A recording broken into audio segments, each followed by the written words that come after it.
Well, former Senator John Lamping, we've been in this position, you and I, many times before on election night. It's good to have you again. How are you? It's great to be back. Yeah, we go back, 2016? 2012, I think is the first time. I think it might be 2012, and we've covered not all election nights. I mean, sometimes, this is a good example, and we are happy to have an audience here tonight that might have tuned into KMOX, our sister station, because they're in a baseball game. The Cardinals are playing the Yankees. So we're doing the election coverage here, and we got a lot of folks out there that we're going to touch base with. As we get started here this evening, I did a couple interviews several hours ago, about 4 hours ago on this. Scott Jennings was one. Ryan Recker, who's actually going to fill in tomorrow. He is located in Detroit. Ryan used to, be here in St. Louis. He fills in on 97.1 FM Talk from time to time. In fact, he'll be doing Annie's show tomorrow. So he's got some pretty interesting takes on El Sayed and this race in Michigan, which, John, I've kind of only focused on that race in the past week or so, but this is an important race because, we're facing a situation, and it's going to also be interesting to see what happens with Wesley Bell and Cori Bush around here. All the national outlets are now focusing on that. Like, if you go to Real Clear Politics right now, that race is on the front page. The New York Times, the same thing. But this Michigan race, and I want your opinion on this, this really says a lot, could say a lot of where the Democrats are right now, right? Yeah, I think when Dobby took office, last year, and that was a shock, and this is an avowed socialist, and came out, and I think for the most of the country, it was the first time that they had a chance to really understand just how far the Democratic Party was moving to the left. And when he won, most of the pundits tried to play it off as if, well, it's just a city thing. It's just New York. It's not, it doesn't mean anything. The party is still the party. But then, as the primary season's gone along, we've seen a bunch of these congressional primary races. I guess there was a congresswoman out in Denver who was a 6 or 7 term office holder, and she lost to some 30-year-old socialist, a member of the DSA. And but here we are tonight, and tonight's the first really significant. This Michigan race is really big. That DSA, you can't ignore it anymore. If he's going to win tonight, Said's going to win. I mean, the polling, if Haley Stevens ends up winning, then the polling is really questionable because it's not even close right now. She's down by like anywhere from 8 to 11 points in some of the polling. Right, and what DSA is a lot of energy. It's grassroots. It's it's I think if anything, it's hard to pull the enthusiasm on the socialist side. It's much like when Tea Party was doing its thing. It was hard to pull the Tea Party too. I think the same things will work here. But if he walks away tonight, the winner in Michigan, this is going to be the first question the rest of the election season. To anybody who's running for office is going to have to explain where they are with this guy. And let's play an example here. Here's an example of some of the radical positions. We've also got to make sure that in this state, we are not discriminating by documentation status. Right now, if you're undocumented, you don't get access to a driver's license, so you're stuck. We need to abolish things like the filibuster and the Electoral College. ICE cannot be reformed. ICE cannot be retrained. ICE has to be abolished. You said the Israeli government is evil. Do you think they're just as evil as Hamas? Yes, killing tens of thousands of people makes you pretty damn evil. You said when they go low, we choke them out. So here's a little sampling of Dem voters in Michigan today. I voted for Stevens because she's a good Democrat. She's trustworthy. I voted for Abdul El Sayed. I really believe that our country needs a non-establishment type of person at this stage. He's a very good candidate. He's smart, and I'm looking for a change. It gives me a lot of anxiety because I know Haley is the person for this job. She has the proven track record. A lot of support for Haley Stevens, but again, she is down in the polls. And then if El Sayed wins this, he will face Mike Rogers in the general election. We'll circle back to that race here quite a bit, and the polls are now closing in Michigan, so we'll see when we get some results. But kind of let's set the table here for tonight, John, because obviously, and we were talking about this earlier, I mean, you could probably make a case that this is going to be more compelling than the general election for Missouri, right? Yeah, that's right. I think it's there's the only statewide office holder running is the auditor. He will win easily. He's a very Scott Fitzpatrick, right? Very effective legislator. Now, having said that, don't forget Amendment 3. Yeah, that's the abortion amendment, I think right? that actually ends up being the top of the ticket. That's going to be the most important thing going into to November. And I'm hopeful. The way things look tonight, 4 or 5 are going to go down, and I hope that all the people that were for and against 4 and 5 kind of come together and just realize that the importance of passing Amendment 3, and maybe we'll get like a kumbaya moment. There might actually be some more unity than there might otherwise would have been. But yeah, I think tonight's the night, especially for us here in this part of the state. I mean, You've got county executive race here, very contentious here in the county, St. Charles County, heck, even in Franklin County, which is one of the fastest growing counties. You've got David Schatz, who was appointed. Now he's up for his first election cycle. So I think a lot's to be determined here on this side of the state. What are you going to look for? Because, we often look at other parts of the state and some things that might tip off what might happen in other races, even nationwide. But we have a pretty good Senate race here in the St. Louis area between Steve Butts, who is obviously, he's a personal friend. He's a friend of the show. He's on the roundtable a lot. And a former state rep named Gina Minton, who's making that race a lot about abortion. And, look, I think that most of the people that I've talked to think that Gina Minton's going to win. I hope she doesn't, but I think that's the expectation. But it really kind of depends. Young white women, John, they're going to decide a lot of this tonight, right? Well, I think in both parties, there's definitely the mood is anti-incumbency, and it's also to go to your ideology, right? So I think the Gina Minton race with Steve Butts, Gina just, she ran her campaign. She just went hard to the left on abortion. She made the whole thing about abortion. This is the most pro-abortion state in the entire country. There's nothing Gina Minton can or can't do to change that, but that's how she ran her campaign. And what I look for there is, that race is I would consider Steve Butts a moderate, somebody who's capable of working with Republicans. Quite frankly, he'd be very effective for the Democratic Party here in St. Louis if he were in the state Senate. It's very similar to the county executive race. You've got Jake and you've got Williams, and the two of them are the same kind of thing. Jake's he's very ideologically liberal, and Williams is more inclined to work with Republicans, and he represents kind of more the moderate wing of the party. So I would expect to see the ideology win. Their campaigns are campaigns. It's not to say that I think Steve, probably of all those people I just mentioned, Steve might have run the best campaign, and maybe that he's able to prevail. But I think if the mood in the Democratic Party in the St. Louis County area is to go left, both of those people will win. And the same in our party. Like, I think there's some state Senate races across the state, particularly down near Springfield, where this anti-5, people may not be aware, but a lot of guys running for the Senate and the House, Republicans, they're running, they're using a support for Amendment 5 against their opponents in primaries, which is fascinating, isn't it? Well, it speaks to just how these just weren't good bills. They just weren't, and Curtis Trent is responsible for having brought Amendment 5 to the Senate floor. This sounds wonky, but it was a Senate substitute, meaning it was a bill that was put together in the back room, and it wasn't put together in conference rooms. It wasn't openly decided. It was a deal was struck.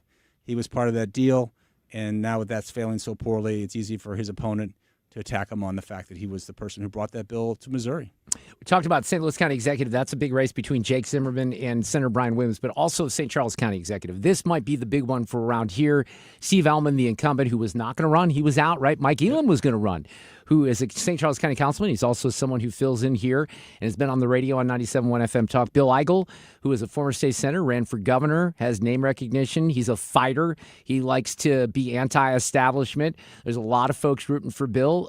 He might be the upset winner tonight. We're going to have to see. Jason Law, the third candidate in there, not as much name recognition. He's going to split the votes a little bit. But what do you think happens there? You think Eigel wins that tonight? I think Eigel wins. I think he actually, quite frankly, I think he goes into the race the favorite, and I think Steve was always going to have a hard case to make. I will say this: I've been in St. Charles County now for 9 years. All three men will do a good job, and those have different strengths, I think, and different weaknesses. But I think all three will do a good job. I really did like what I learned about Jason Law. I just didn't learn enough about him, so I'm surprised by he's not more in the forefront going into this. A big surprise would be if he won. I don't think he's going to win. Quite frankly, I think if Steve wins, it'll be a big surprise. And I think people will react that way for sure. Yep. So I think we're going to keep a close look on that. Look, the reality of the numbers coming in, we're probably not going to know some of these things till after 9 o'clock, right? Hopefully it's not California where we're super delayed. Rick Stream told me the other day that in St. Louis County we should have those votes counted by 9:30. I think now they're able to count the votes that have been submitted in the last couple of weeks in absentee ballots. There's been no excuse voting. I voted today. I don't know about you, but I decided I like to go on election day. Yeah, I'm a big election day. Now, you're out in Augusta. I'm guessing there weren't very many people out there. Well, actually, I vote in Defiance, a little church, and it's a steady stream. My corner of the world it's people. First of all, they're very conservative, very, very conservative. It's a stronghold for Eigel. Joe Brazo is our county council person. We're anti any type of development. I mean, right. You can get a crowd pretty easily out where I am. And there's a small church in Defiance, and I go there every time to vote, and there's always 10 people in there, 10 people coming in, and all day long. So Fred said he's in South County. He didn't see a lot of people this morning. When I voted at Rockwood Summit, and it was about 9:30 this morning. There were a fair amount of people. I mean, it was not overflowing like you have to wait in line for the general, but I was impressed that there were people going in and out. So we'll have to see what the turnout is. John, we're going to take a break. We'll come back. I did have a good conversation with Ryan Recker from up in Detroit about El Sayed and the Michigan race. We're going to air that coming up. Finding great candidates to hire can be like, well, trying to find a needle in a haystack. Sure, you can post your job to some job board, but then all you can do is hope the right person comes along, which is why you should try ZipRecruiter for free at ZipRecruiter.com/radio. ZipRecruiter doesn't depend on candidates finding you. It finds them for you. Its powerful technology identifies people with the right experience and actively invites them to apply to your job. You get qualified candidates fast. So while other companies might deliver a lot of hay, ZipRecruiter finds you what you're looking for. The needle in the haystack. See why 4 out of 5 employers who post a job on ZipRecruiter get a quality candidate within the first day. ZipRecruiter, the smartest way to hire. And right now, you can try ZipRecruiter for free. That's right, free at ZipRecruiter.com/radio. That's ZipRecruiter.com/radio. ZipRecruiter.com/radio. ZipRecruiter. Injured in a rideshare accident? Whether you're driving or riding, Kaufman Townsley knows how to handle these tough cases. We fight to get you the compensation you deserve. Kaufman Townsley. Real people. Real results. Call 314-777-7777. Ready for instant curb appeal that comes with a 25-year transferable warranty? Call Rhino Shield today. We do brick, block, stucco, asbestos, aluminum, steel, cedar, and more. Over the past 20 years, we've done thousands of homes, businesses, churches, schools, condos, parking garages, large metal buildings, and strip malls, from Champaign to the Lake of the Ozarks. We do flat and sloped metal roofs to extend their lives too. Proud to be veteran-owned and manufactured in the good old USA, so we're tariff-free. We're exceeding expectations every day. Evaluations are free. A+ rated with the BBB and a lot of 5-star Google reviews. Call 877-25-RHINO, 877-25-RHINO, or 877-25rhino.com. See what we did there? Genius. Tell them, ladies. Don't paint, don't Rhino. Go Rhino Shield. Never paint your house again. Rhino Shield. I love a clean house. If you do too, you need to get a hold of my friends at Zero Res. Mark Cox here. They're having an end of summer sale. Whether you're looking to clean up before or after your big barbecue or get ready for a late season graduation party, call Zero Res. Celebrate this month with 2 rooms of carpet cleaned and get 2 rooms free. Plus, you can take 20% off air duct services and products. Book online at ZeroResSTL.com. Ask for the 97.1 special. I love this song! I love nachos. Loving everything? You might be buzzed. You know what I'd love? A ride when it's time to head out. If you see a buzzed warning sign, call for a ride when it's time to go home. Buzz driving is drunk driving. A message from NHTSA and the Ad Council. You're listening to primary election coverage on 97.1 FM Talk.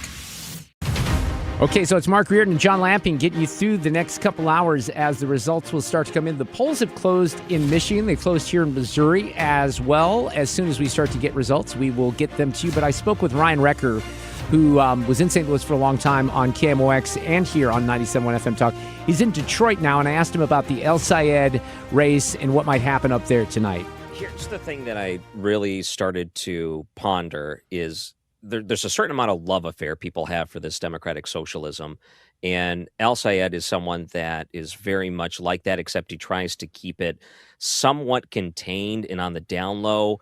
But the thing I really realize is that this love affair with the democratic socialism is much more mainstream than I ever imagined. And I don't think I'm breaking any confidence here, but, you know, I work inside of a newsroom. You get to hear people's opinions. Obviously, their opinions don't reflect what they report, but you get to hear their personal side and their personal take on stories they're covering. People love him and they just admire him. They adore him.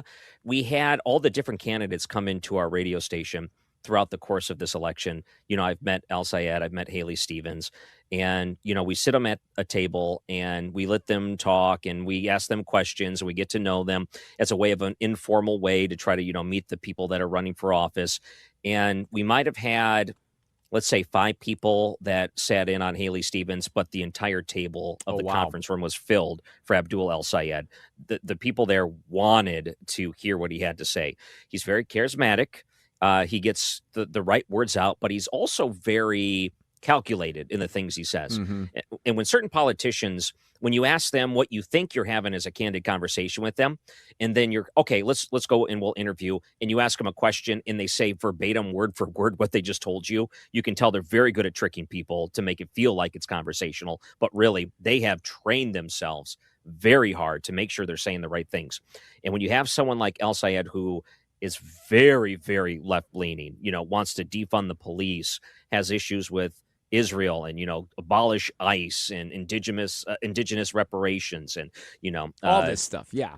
Police brutality is a public health issue. You played those clips are great ways to do it. He doesn't make that his core message because he knows those type of things are not popular. He makes his core message that, I'm young and hip. And that is really resonating, which makes me believe sometimes when you have that happening, the polls could be wrong. So this, I think, is a lot tighter than what some of the polls say between him and Stevens. He's kind of like a bit of a Mamdani, right? He's kind of picking up on that energy. But is it not an issue? This is one of the things, and I don't think I really paid attention to this here until the last week. So he's portrayed as a doctor, right? A physician, epidemiologist, but he holds a medical degree, but he's never completed a medical residency or held any clinical license to practice medicine on patients. Do people care about that? Because that in and of itself kind of says fraud to me. Right? Well, here's this is how he handles that. And he's very good at this. Goes back to the idea that he is crafting his message the right way. Whenever someone brings that up, his answer is always the same. It's something to the lines of, well, the college I went to says the doctor school. So doesn't that, he doesn't say he's a doctor, but he says, well, if the title on the building says the doctor school of whatever, for Columbia or whatever he went where the building was called, he wants to allude to the fact that he's a doctor, but he is absolutely not legally allowed to practice in the state of Michigan because he does not have the credentials for that. And I don't think he has the doctorate, but he is definitely not a doctor, but he tries to play that up. Yeah, because the perception, I think, is that he, at least at one point, was a licensed physician, and that's not even true. No. Yeah. I don't even think he did any clinical hours.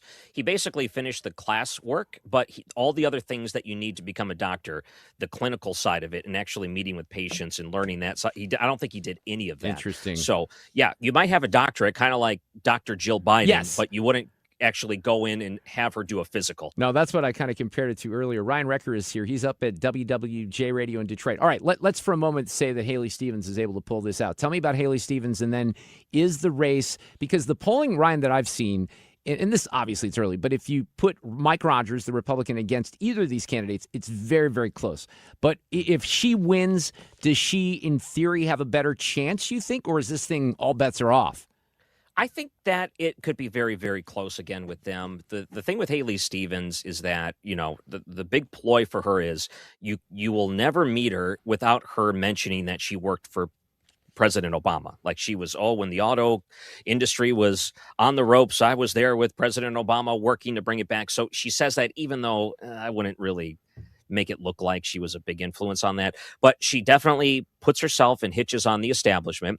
The governor, Gretchen Whitmer, and the senator that is retiring, he also has endorsed Haley Stevens. So there's a lot of people that are there, and they're looked at as mainstream Democrats in the state of Michigan. They all say Haley Stevens is the person. They look at El Sayed as the radical leftist. So if she were to make it, her ploy is, I'm not a millionaire. I'm just your average Michigander. I'm the person that you're going to meet at the grocery store. On the other side, the Republican Mike Rogers, he's someone that moved into the state. He's ran for office a bunch of times. He's had some success, but not to this level. He's tried to run for Senate, for example, didn't end up working. So he is the President Trump-backed candidate. President Trump carried the state back when the general election happened last. So if there's still a little bit of that magic left, Mike Rogers could win it, but it would be super close. Yeah, but this is going to, I mean, if El Sayed's the guy, then, the conversation becomes very different. And, we're still wondering if Cori Bush might pull an upset here against Wesley Bell. I still think it's a long shot. But again, I think all bets are off just given the fact that these DSA candidates are really picking up steam, and there's anti-incumbency, I think, on both sides. Posters will tell you that that's pretty much the case. Well, it's fascinating. We'll see what happens. You guys taking a look at anything else up there right now? Do you have ballot issues or stuff like that on the Well, there's a couple of things that I guess are on the ballot. A lot of local issues on the ballot. Statewide, they do have a ballot proposal that I think is going to make it into the general election that has to do with campaign financing and disclosure, which is kind of interesting. But I wouldn't say there's any really exciting ones. The only ones, the Senate race is big enough, right? The Senate race and the governor's race are the two big ones here. And it's just this love affair with democratic socialism that has been sweeping nationwide. I just cannot figure out why it's become so mainstream, honestly. That is what I'm trying to figure out. I heard Dave Ramsey on Fox earlier today, and he had an interesting theory about this. And I'm a person, I kind of look in a geeky way at the economy and things, that are maybe signals or whatever. But if you look at the amount of debt that people have right now in this country, credit card debt is at an all-time high. It wasn't, during the pandemic. Student loan debt is at an all-time high. You can't, in most parts of the country, I think St. Louis, Ryan, is an exception. You can't really find a house that is at a decent price for a starter house. So a lot of these young people, Dave was saying, they're pushed out, or they feel like they're pushed out of the economy. So that's why this is appealing to them. I think there's something to that, unfortunately. But it's not just younger voters. That's the other thing. There's a lot of older voters, older white women in particular, who are attracted to this. So I don't know that I can explain older white guilty people. That's not my not my area. That's not my lane, Ryan. Well, I would equate this to a lot of people have problems. There are a lot of issues. There's issues with the healthcare system. There's issues when it comes to housing. These are all problems that I think both parties recognize. But if you have a lot of problems and you're thinking to yourself, you know what, I want to go into the DMV and I'm going to ask them to fix my problems for me. That's essentially you going to a politician saying, hey, El Sayed, I know you as the government can fix my problems. That's as foolish. And I don't know anyone that would ever go in there and say, hey, government, run my life for me, and it would be something that you would want. Yeah, but for some reason, there's a lot of people that want to do that right now. Ryan Recker, great to hook up with you. Hope all is well. Thank you so much. We'll probably hear you on 97.1 FM Talk soon enough. I'll be in for Annie Fry tomorrow. Look so at that. that. I didn't even anticipate that. We'll hear you tomorrow. Thank you, Ryan. That was Ryan Recker up in Detroit from a little bit earlier this afternoon. John Lamping is here with me in the studio. We're going to do election coverage here for the next couple hours. Now, we got some numbers in just a little bit. So we've been talking about whether or not, Wesley Bell might be defeated by DSA Cori Bush. Well, the absentee ballots have come in, John, and it's not even close. Wesley Bell was 17,598. Cori Bush, 4,539. That by no means says that the race is over, but usually you can glean a little bit from these numbers, can't you? Even the early numbers. Well, that's a big difference, and it requires an organized operation to get that to get those absentee votes in. There's an art to that, and it doesn't surprise me that the establishment candidate, the incumbent, would get more of them. But that is a big spread. In Michigan right now, again, this is just really with 1% counted. The margins are like this. El Sayed has 56%, Haley Stevens 38%, and the third candidate, McMorrow, with just 5.5%. So those are really early numbers coming in. You saw something from Kurt Barr, who's one of the elections officials in St. Charles County, about voter turnout today, John, didn't you? Well, actually, it's about crossing over. So what he tweeted 12 months ago was that 60% of the voters pulled a Republican ballot. You have to pull, you can Republican, Democrat, or nonpartisan. And then 30% were Democrat and 9% were nonpartisan. So that's 60-40. Well, St. Charles is not 60-40. It's more like 57 Republicans. So it tells me that, there's some Democrats that pulled a Republican ballot, and that means that those are voters probably not for Bill Eigel, probably for Steve Ailman Now, Jason Law is, he's endorsed by all the first responders, so it could be him too. But that's what Steve Ailman's going to need. He's going to need some crossover votes in order to pull. So I admitted this earlier. I crossed over in St. in St. Louis County. I pulled the D-ballot today because I wanted to vote for St. Louis County Executive. Dennis Hancock is going to be the Republican nominee. Yep. I voted for Brian Williams. I've been making that clear, and I didn't think there was any harm in pulling the D-ballot because of that. I wish I was in Steve Butts' district. I would have voted for him, but there might be some crossover in St. Louis County as well. It's election night, primary election night 2026. John Lamping, Mark Reardon in the studio. We're coming back with much more. Baron Mirror Glass and Door, simply the finest when it comes to glass, mirror, and shower doors.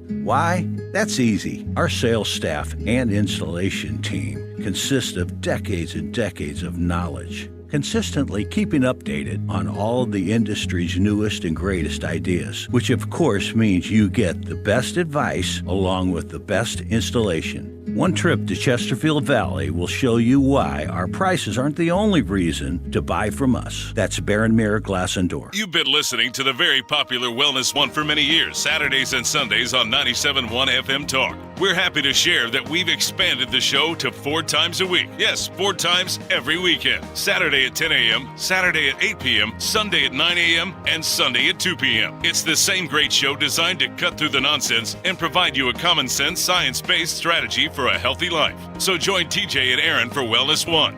Now 4 times a week on 97.1 FM Talk. Listen up. If you have not paid self-employment, business, or individual taxes in years, the IRS will find you. Hi, this is Lance Story with the Lance Story Law Firm. I offer real solutions. If you have unfiled returns, unpaid taxes, levies, or liens, call me, Lance Story, today and let me get between you and the IRS. I'll protect your rights, including your right to appeal or even your right to take the IRS to tax court. At the Lance Story Law Firm, our practice is focused 100% on fighting the IRS. Remember, IRS problems are legal problems, and they need to be handled by an expert attorney who's done it for decades. So call the Lance Story Law Firm today. We're local. Our office is right here in St. Louis. Call 314-260-6120 or visit LanceDruryLaw.com to schedule your free consultation with your local tax resolution law firm. The choice of a lawyer is an important decision and should not be based solely upon advertisements. License number GL2500615. You're cooking dinner. The lights go out. You flip the breaker and forget about it. But what if it keeps tripping? Trips once, your breaker's doing its job. Keeps tripping? That's a warning. Bad wiring or something worse. Do people just keep flipping it? Most do, until they can't anymore. Call Grasser. We'll stop the trip. Green is always Grasser at GrasserHomeservices.com. Gentlemen, Mark Cox here. When's the last time you actually felt like yourself? Victory Men's Health specializes in hormone optimization, sexual health, weight loss, and longevity. It's built for everyday men who just want to feel better and perform their best. They already have offices in Town and Country, Sunset Hills, O'Fallon, Missouri, and O'Fallon, Illinois. They're about to open a new location in Glen Carbon very soon. It's a higher standard of care just waiting for you. Learn more at victorymenshealth.com.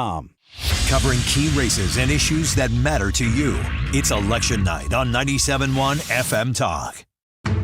All right, so we're just getting off the ground here. Mark Reardon, John Lamping, Florida State Senator, joining me in studio. I had a great conversation with my friend Scott Jennings. He will be on CNN on set very shortly, kind of tracking these races, including our race here in Missouri, and Cori Bush with the absentee ballots way behind Wesley Bell. But this was a chat that I had with Jennings earlier this afternoon. Of course, I asked him how he was doing. I'm great. Back in the land of the living here. I've been out west, Mark. I've been in the Grand Tetons, Yellowstone, beautiful country out there. Yeah, you were here for the baseball games. We went a couple of weekends ago, and then I think you kind of took off. So were you off CNN all last week?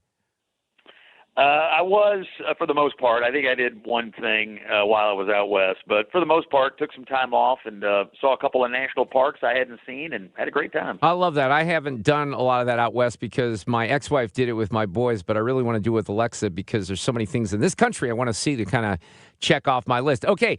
I am preempting you tonight, Jennings, on 97 FM Talk because this is election day in Missouri. It's primary day. I'm handling the election coverage tonight, so I apologize that your show will not be heard tonight. But obviously, I think you know that we got a couple of races here that are interesting. One is Amendment 5. Governor Kehoe has made this really a big part of his goals to phase out the income tax. We also have Cori Bush and Wesley Bell facing off against one another again in the 1st District here in St. Louis. So, Scott, on Amendment 5, I wish I could tell you that was going to pass. I think it's going to get crushed. It wasn't marketed very well, and a lot of conservatives are going to vote against that, which is a little shocking to me. On Cori and Wesley, I think Cori's got a shot. I think most people think that Wesley's going to win, but she's a DSA candidate, and we don't know what will happen. Your thoughts on Missouri right now? Have you been talking about that at all? Well, on the tax thing, you were telling me several days ago you thought it was going to go down, and that is so, well, it's disappointing. I mean, these states that have phased out their income taxes have done quite well. People like to live in those environments. On the Bell-Bush race, that'll be one we're watching tonight. I'll be on CNN tonight from 8 to 11 as we're doing election coverage. But, these socialist candidates around the country, that's one. You got the Senate race going on in Michigan. There's a few others involved in primaries out there. We're just going to see if the progressive, socialist, communist wave continues to expand outside of New York City, and that really will be the storyline of the night to me. So what is your take on Michigan? Because I've started finally focusing in on that the last couple of weeks. I look, Haley Stevens, is she a moderate? I don't know that she's a moderate, but El Sayed is way out there on the fringes. But that is going to be interesting. If Haley Stevens loses that race, that's very fascinating. It says a lot from where the Democrats are right now. Well, it really does. And, Haley Stevens has the entire establishment, the governor of the state, the outgoing senator. They want Haley Stevens. And Abdul El Sayed has AOC, Bernie Sanders, and the rest of that bunch. So this is a pure establishment versus socialist, radical, insurgent race. All the polling has Abdul El Sayed ahead. Everybody I've talked to in Michigan thinks he's going to win. And, this one is interesting because if Democrats were to lose this in the fall, which I think Abdul El Sayed puts in play for them, make it very difficult for them to take back the Senate in November. The Republican here is a guy named Mike Rogers who narrowly lost the Senate race 2 years ago by like a half a point. So Abdul El Sayed is a radical. He campaigns with radicals. I mean, this is as far left as it gets in a state that's a pretty purple state. So, Republicans are watching this not just for the socialist aspect of it, but does this put a race on the map that may not have felt like that at the beginning of the cycle? Yeah, so if you look at the polling right now for both of those candidates, it's pretty tight with Mike Rogers. I mean, obviously there's a long way to go. People start focusing in on this a lot differently once you're past the primary. So I do think that's going to be interesting. Now, a state that I lived in for 9.5 years, and my wife is from Wisconsin, they vote next week. How about this Hong, the candidate for the Democrats in Wisconsin, who thinks maybe we shouldn't celebrate Thanksgiving because, it's very painful, Scott, for many people in our communities. I don't know if you know that Thanksgiving is painful. I don't know one person who thinks that Thanksgiving is painful. I think they like it better than Christmas.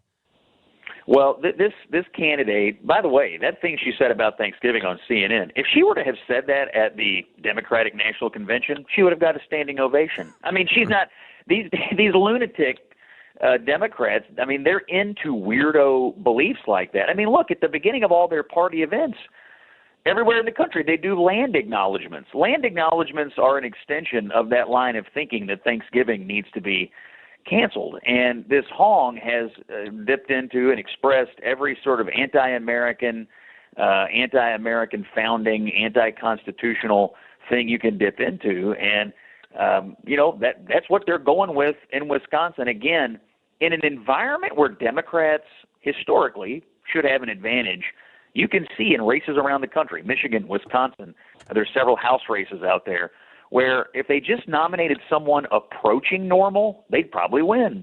But they're going to end up nominating people who are insane lunatics, and they're probably going to lose, and they're going to squander some opportunities that are on the board. Scott Jennings back with us this afternoon. Since you were on vacation last night, were you dialed in? I'm sorry, not last night, last week. Were you dialed in to the Fauci stuff? Because that was quite something last week. And, there's two aspects. There's the fact that Fauci was exposed as more despicable than I think I even thought he was, and lies. And then there's the fact that the media won't really cover that aspect. And you are on a network where there's a couple of people that got involved in those diaries that, I think is controversial as well. I don't know if Dr. Fauci is going to go to prison. I don't know if I want him to go to prison, but I do think there should be accountability. And to take the fifth 111 times and not answer questions that I think the American people are due is just repulsive, but that's what we're going to get. Yeah, I was dialed in on that pretty closely, actually. My home state Senator Rand Paul was running that hearing. And, first of all, people need to remember he got a pardon. Biden gave him a blanket pardon, so there was really no excuse for him to take the fifth unless he was planning to perjure himself, which is another, another question altogether. So, look, the American people need answers to the questions. A lot of mistakes were made, and a lot of damage was done to our national public health regime, and that's very bad. And he could have helped start to restore credibility by owning up to some of this, and he refused to do it. And when you look through the files that they've gotten on him now, his obsession with his own fame and becoming a celebrity, more than, say, I don't know, getting your kid back to school, it's outrageous. And it goes to show you that at the time when a lot of us were having questions about why are we doing this, why are we doing that, I mean, even Europe had it figured out on the schools. Fauci was spending all day, every day as his own publicist, as opposed to trying to get those answers to those questions. It's just one of those issues. I think government fraud is in this same category where I don't know why this is not a partisan outrage because or non-partisan outrage because it shouldn't be Democrats on one side, Republicans on another side. When it comes to Fauci, everyone should be concerned about what happened to the country. And I always kind of allow for the first couple of months things were weird, we didn't know what was happening, but after that, mistakes were made continuously. Well, the issue is because he became viewed as a resistance figure to Trump, he therefore became infallible, and he must be defended at all costs. This happens to people. Even moderately or not talented at all people in Washington, all they had to do in order to become sainted was to just basically become a resistance figure to Trump. This was Fauci. Remember, they had pillows. They crocheted his face on pillows. They had prayer candles. They turned him into a deity, basically, and now the deity must be defended. That's what's happening here. The problem is that so many people's lives were destroyed, children's educations were destroyed, people's futures were destroyed, businesses were destroyed, and they're willing to do all of that and answer no question about it just to keep up the facade of St. Fauci. It's terrible. What's crazy is that if we have another medical pandemic in this, if we have another problem in this country, nobody's going to trust a word any of these public health officials say because we have no reason to trust him because of the way he's acting right now. Yeah, no, I think that's a big problem, and that's why I think more people should pay attention. I always mention David Zweig's book, An Abundance of Caution, because I think that's a great recap of some of the nonsense that went on. Hey, I know I was listening to CNN last night. They're focusing a lot on this reflecting pool situation with the president and Jeanine Pirro. They've known each other for a long time. They're very close. He kind of threw under the bus a couple of days ago. What do you make of all that? Because it seems like this is a bit of an unforced error on the part of the president. Well, look, I've been very defensive of him over the general idea of doing renovations in Washington. It's America 250. Things need to look nice. Yeah. I'm all for that, and I think that's a great impulse. On this pool, I mean, I guess they had to withdraw the charges because they simply just didn't have evidence. You can't go to court without evidence. And, look, I had a reaction to this on CNN the other night. They drug this guy's name through the mud, and they can't, I've never heard of this guy other than this issue, and I have a strong reaction when people are unfairly have their name drugged through the mud like this. And so, I think I said on TV, I think this is like they look like a bunch of monkeys having intimate relations with footballs. That's the way this looks to me. I have no doubt there's been vandalism at national parks and national monuments. I believe that, whether it was this guy or not. Apparently not.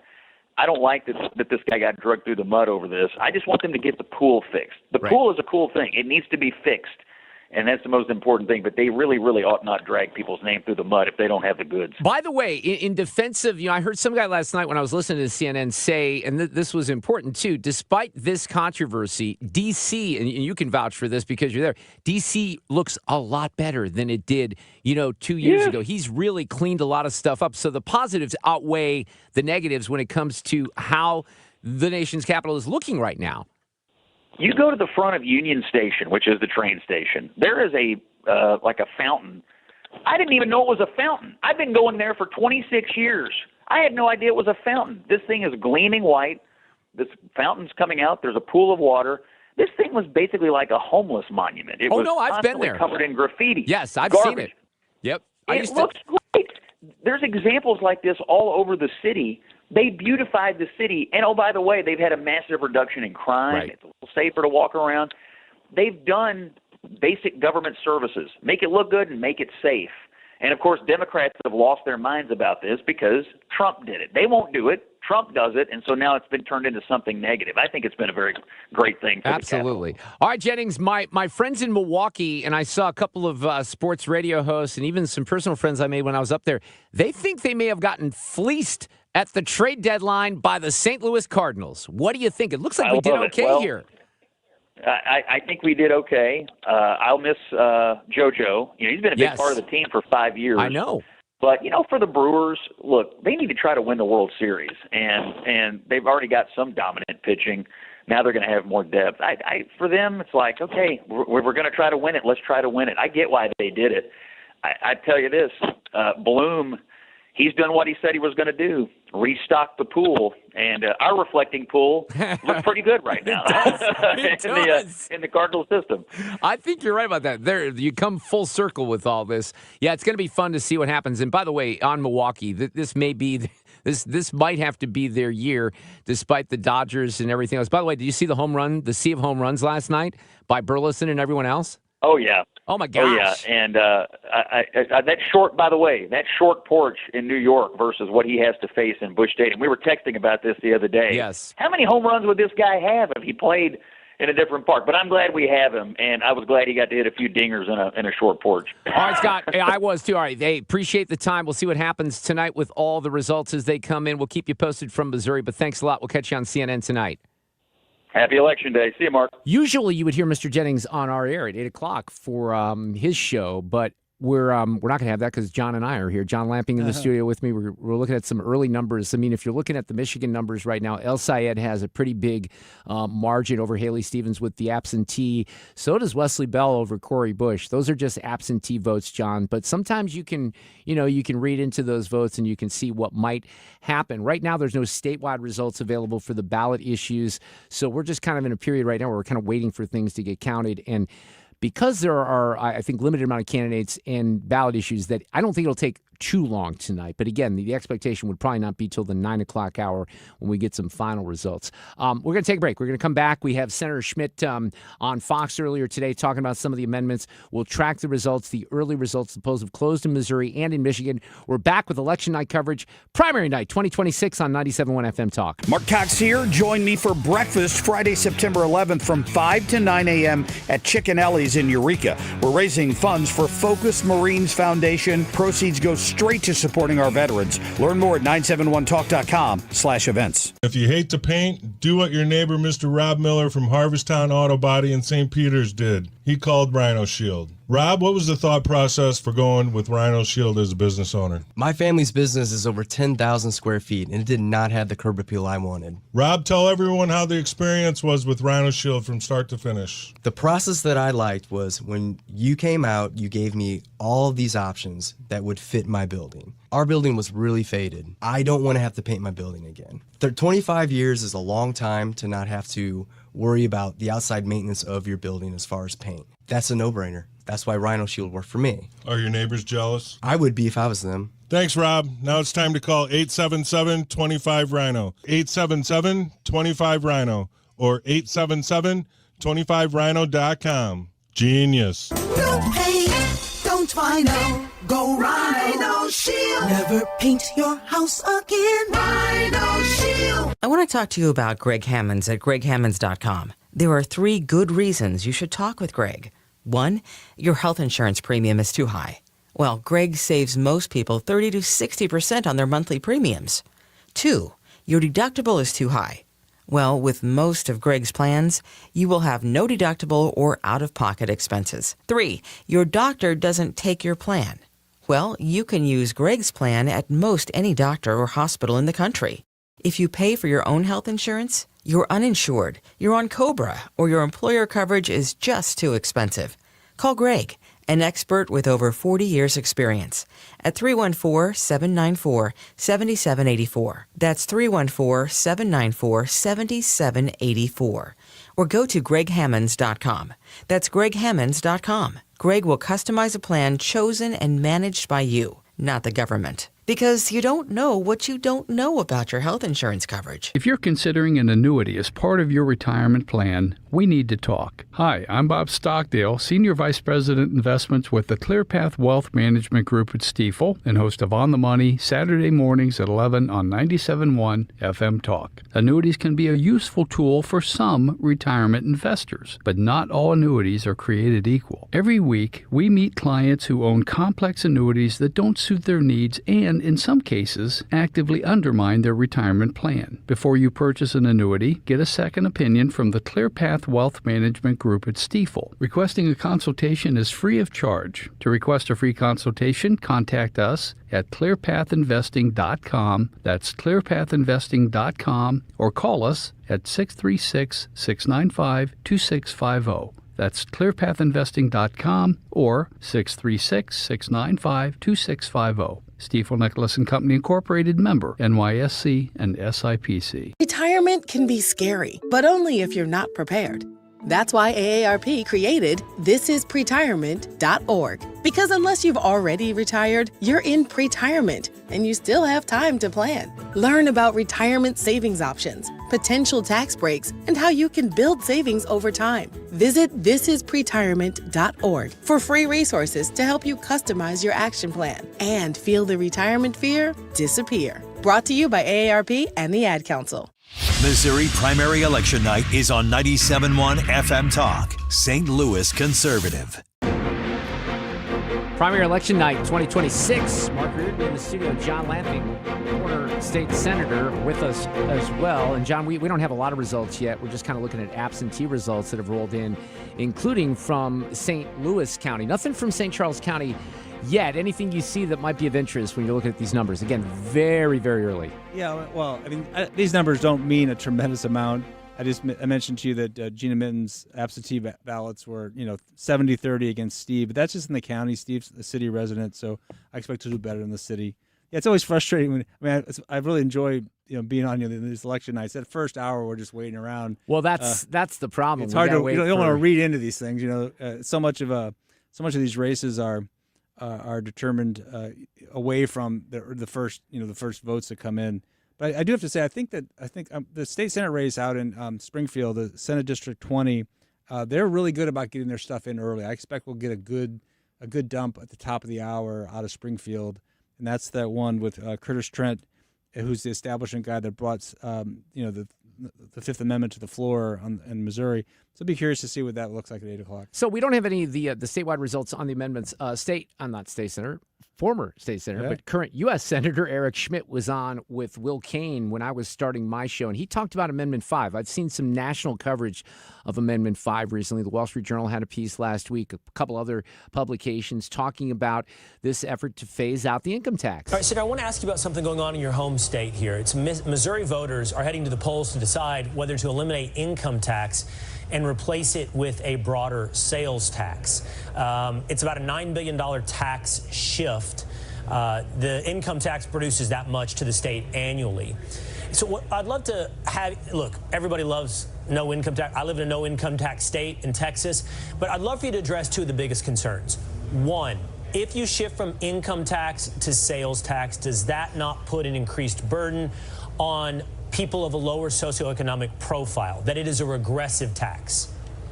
Well, I think right now the rich folks pay a smaller tax burden than working families where I grew up. I grew up in a blue-collar family. My dad worked 7 days a week in the midnight shift. The most important thing you could have done for my dad or for working families right now is to let them keep more of their own money. And by the way, it isn't prescriptive as to where those taxes could come from. You could be taxing data centers, for example, by the way, to make up the difference. It's a gradual reduction to get to zero. I think from Missouri, as a Missourian, Will, Not every state is an apples to apples comparison, but Tennessee is probably the most like comparison to Missouri. They don't have an income tax they're growing. Missouri's doing well, but I can be doing much better, I think, if you had a zero income tax. It would be a gigantic billboard saying we want people from Illinois who are fleeing J.B. Pritzker to come to Missouri. And is it enough? Can you replace an income tax with sales tax and still cover the government's expenditures?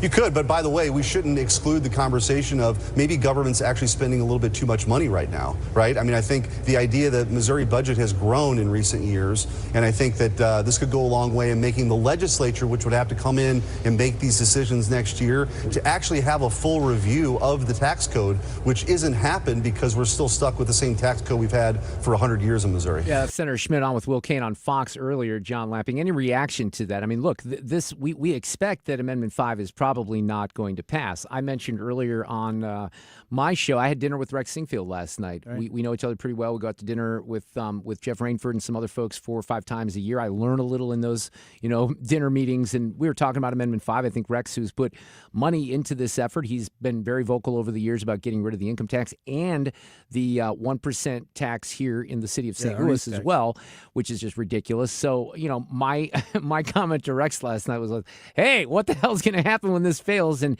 his response was, well, we're not going to stop fighting. I mean, I think he's going to still go after this and try to work with Governor Keogh and the legislature to get something done. But it is a little confusing, and you've talked about the process. You talked about it last week on the roundtable, how this got cobbled together. I am really stunned, but maybe this speaks to the way that it was rushed. How many people on the Republican side are voting against this or had voted against it today? I think we're going to find that out pretty soon.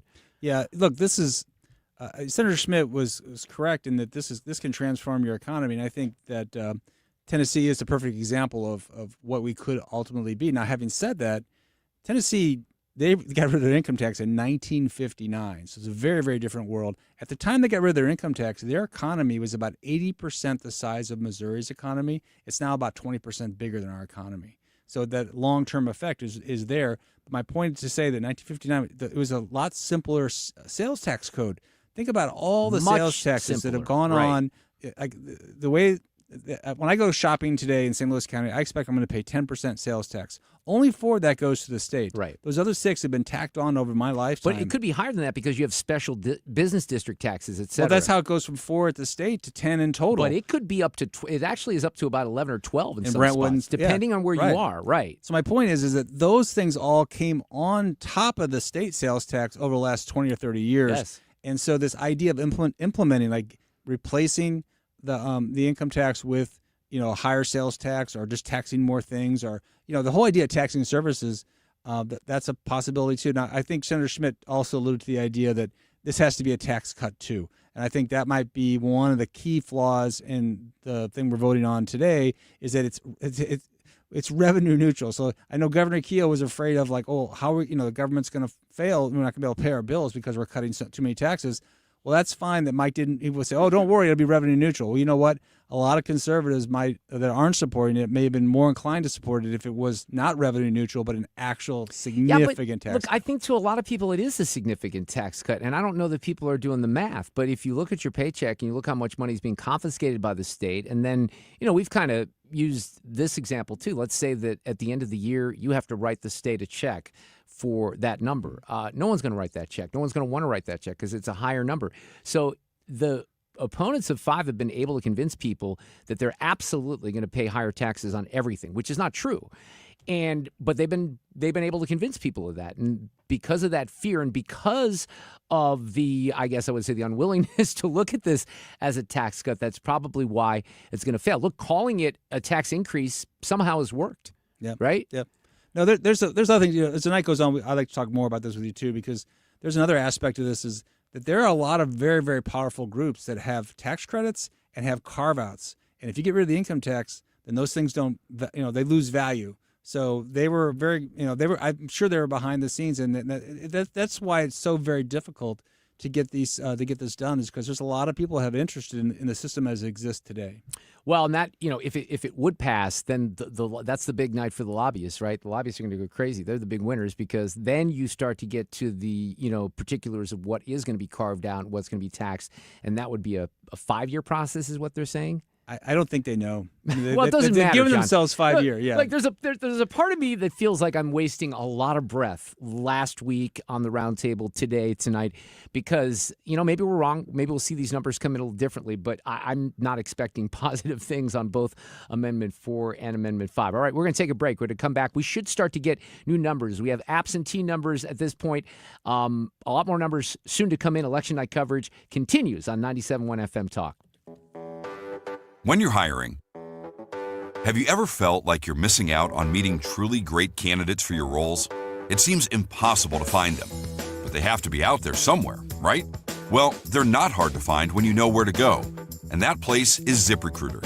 And right now, you can try ZipRecruiter for free at ZipRecruiter.com/radio. ZipRecruiter helps 10 million people with their job search every day. And because these people are actively looking for jobs just like yours, it's easy to find the right person right away. In fact, 4 out of 5 employers who post on ZipRecruiter get a quality candidate within the first day. But if you're not using ZipRecruiter, you're missing out. So see what it's like when the impossible is easy. When you go to ZipRecruiter.com/radio right now to try ZipRecruiter for free. Once again, that's ZipRecruiter.com/radio. ZipRecruiter.com/radio. Never miss out on great candidates with ZipRecruiter. I'm John Morgan of Morgan & Morgan. If you've been injured in a car accident, call America's largest injury law firm. For over 35 years, my mission has been to deliver more for our clients, to deliver more for you. Injured? Visit forthepeople.com for an office near you. It's Mark Cox. Celebrate the month of August with Zero Res. Buy 2 rooms of carpet clean, get 2 rooms free, plus take 20% off air ducts and products. Book online at ZeroResSTL.com and take advantage of the savings. My name is Whitney Allen, and I'm a widow. My husband, Ryan, died. We never thought we'd ever have to use life insurance, but the unexpected happened. With Ethos, signing up was fast and 100% online. You can get a quote in seconds, apply in minutes, and get same-day coverage. No medical exams, and you can get up to $3 million worth of coverage. I'm grateful we were prepared. Get your free quote at ethos.com/term. That's ethos.com/term. Paid spokesperson. Time spent on application may vary. Online health questions required. Sleep Number's new collections are designed to adapt to the changing nature of your life and your sleep needs. Whether it's the personalized comfort of the new Comfort Mode mattress, the targeted pressure relief of the Comfort Next mattress, or the Climate Collection that actively cools or warms to help you fall asleep and stay asleep. And now, get early access to our biggest sale of the year. Save 25% on the new Comfort Next Luxe for a limited time. Only at a Sleep Number store or sleepnumber.com.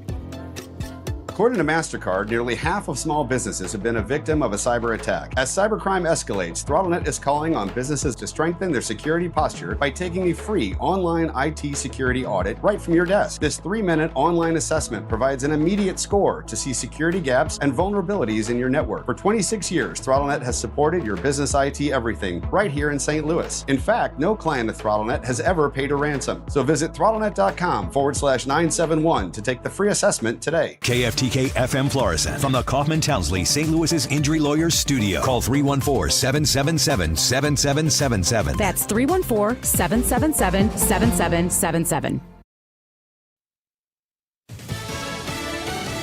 Tallying the votes. I'm Lisa Lacera, Fox News. Primaries in 5 states tonight. In Michigan, progressive Abdul Al-Sayed, endorsed by Vermont Senator Bernie Sanders, is hoping to unseat Congresswoman Haley Stevens. He is and has been campaigning on transforming the American healthcare system, essentially getting rid of private healthcare insurance, turning over to a government-financed Medicare for all. He is for getting rid of ICE. Fox's Rich Edson in Detroit. In Maryland, voters will decide if there will be new congressional districts that could be favorable to Democrats. With a yes vote on the question November 3rd, lawmakers could move to create newly redrawn maps for the 2028 election cycle.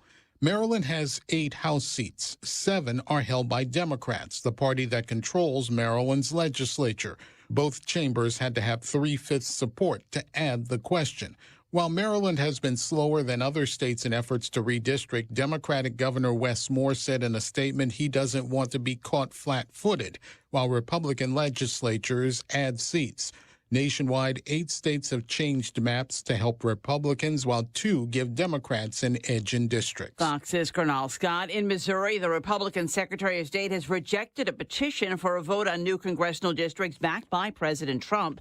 A man carrying a gun and ammunition arrested at President Trump's California golf course over the weekend. 38-year-old Janine John Taylor from Downey, California, taken into custody in Ranchos Palos Verdes by plainclothes FBI agents after they spotted his suspicious activity. Fox's Kevin Cork. Authorities found another loaded gun in his car. A search of the suspect's home in the city of Downey found more firearms, magazines, and ammunition, body armor, and notebooks filled with what they're calling concerning statements.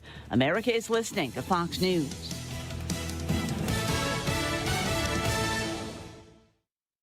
Hello, everyone. This is Ainsley Earhart. Thank you for joining me for the 52-episode podcast series, The Life of Jesus. Neil McDonough portrays Jesus. Stacey Keach, Sean Astin, Michael York, and Kristen Bell provide the voices for some of Jesus' notable followers. A listening experience that will provide hope, comfort, and understanding of the greatest story ever told, The Life of Jesus. Make sure to spread the word. Listen and follow now at foxnewspodcasts.com or wherever you listen to podcasts. From the Fox News Podcasts Network. This is Jason Chaffetz from the Jason in the House podcast. Join me every Monday to dive deeper into the latest political headlines and chat with remarkable guests to hear their take on American life, politics, and entertainment. And don't forget, there's always somebody doing something stupid somewhere. Listen and follow now at foxnewspodcast.com or wherever you download podcasts. Must listen to podcasts from Fox News Audio. You're listening to Election Night coverage on 97.1 FM Talk. Hey, it's Mark Reardon along with former State Senator John Lamping, good friend and regular election night participant. You and I have been together many of these. You know, we were kind of waxing nostalgic about 2016, and that was in the KMOX studio. And John, I'll never forget that night because Michael Kelly and John Hancock were with us, and I remember I was at that, stand-up position in that studio. I wasn't running the board that night like I am now, and I was watching that New York Times meter.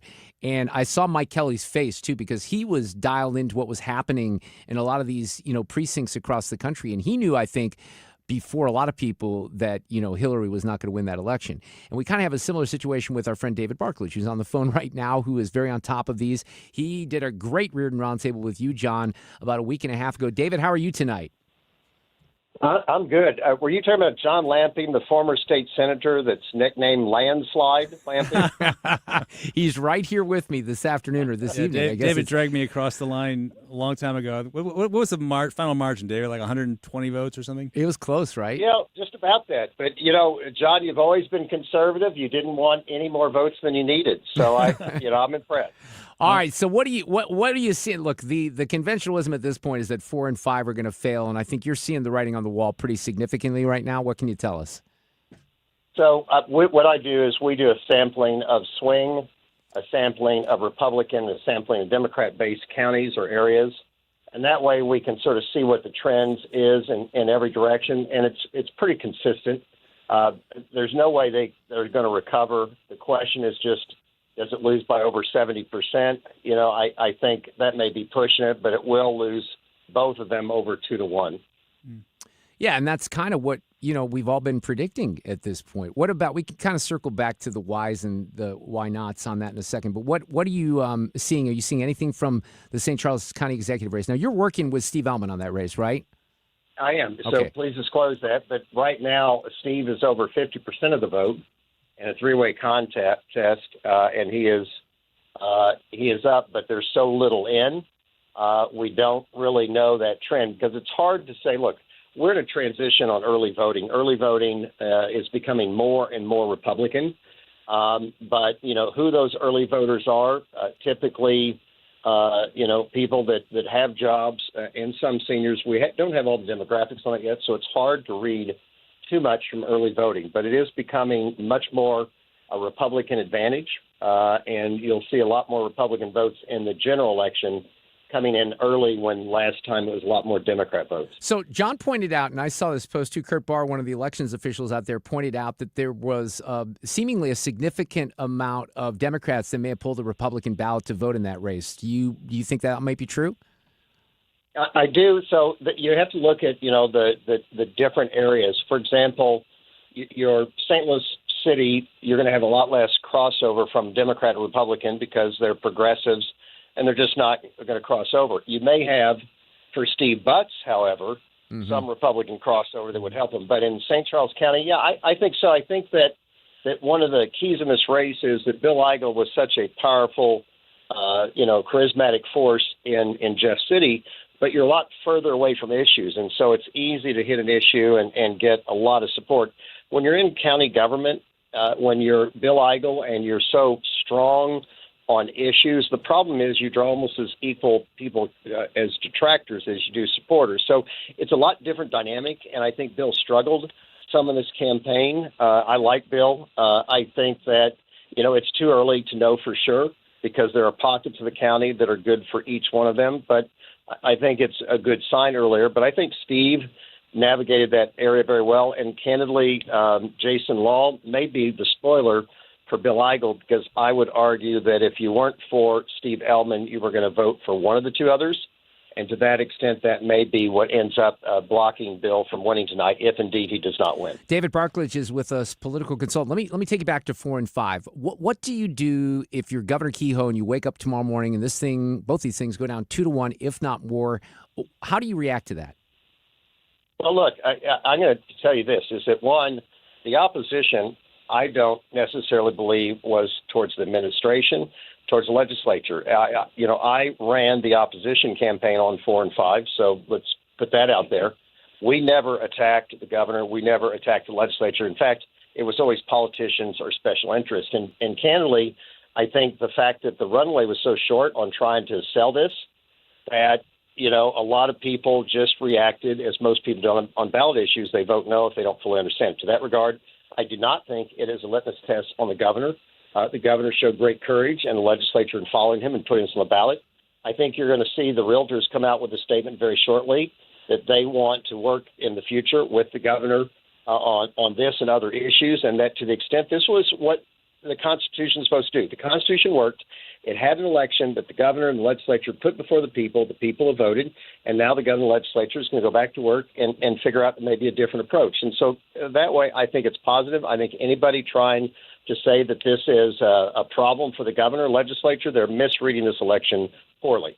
All right, David, anything else you want to comment on that you're seeing right now? We may have you back a little later, but are you seeing any signs from any other races or issues?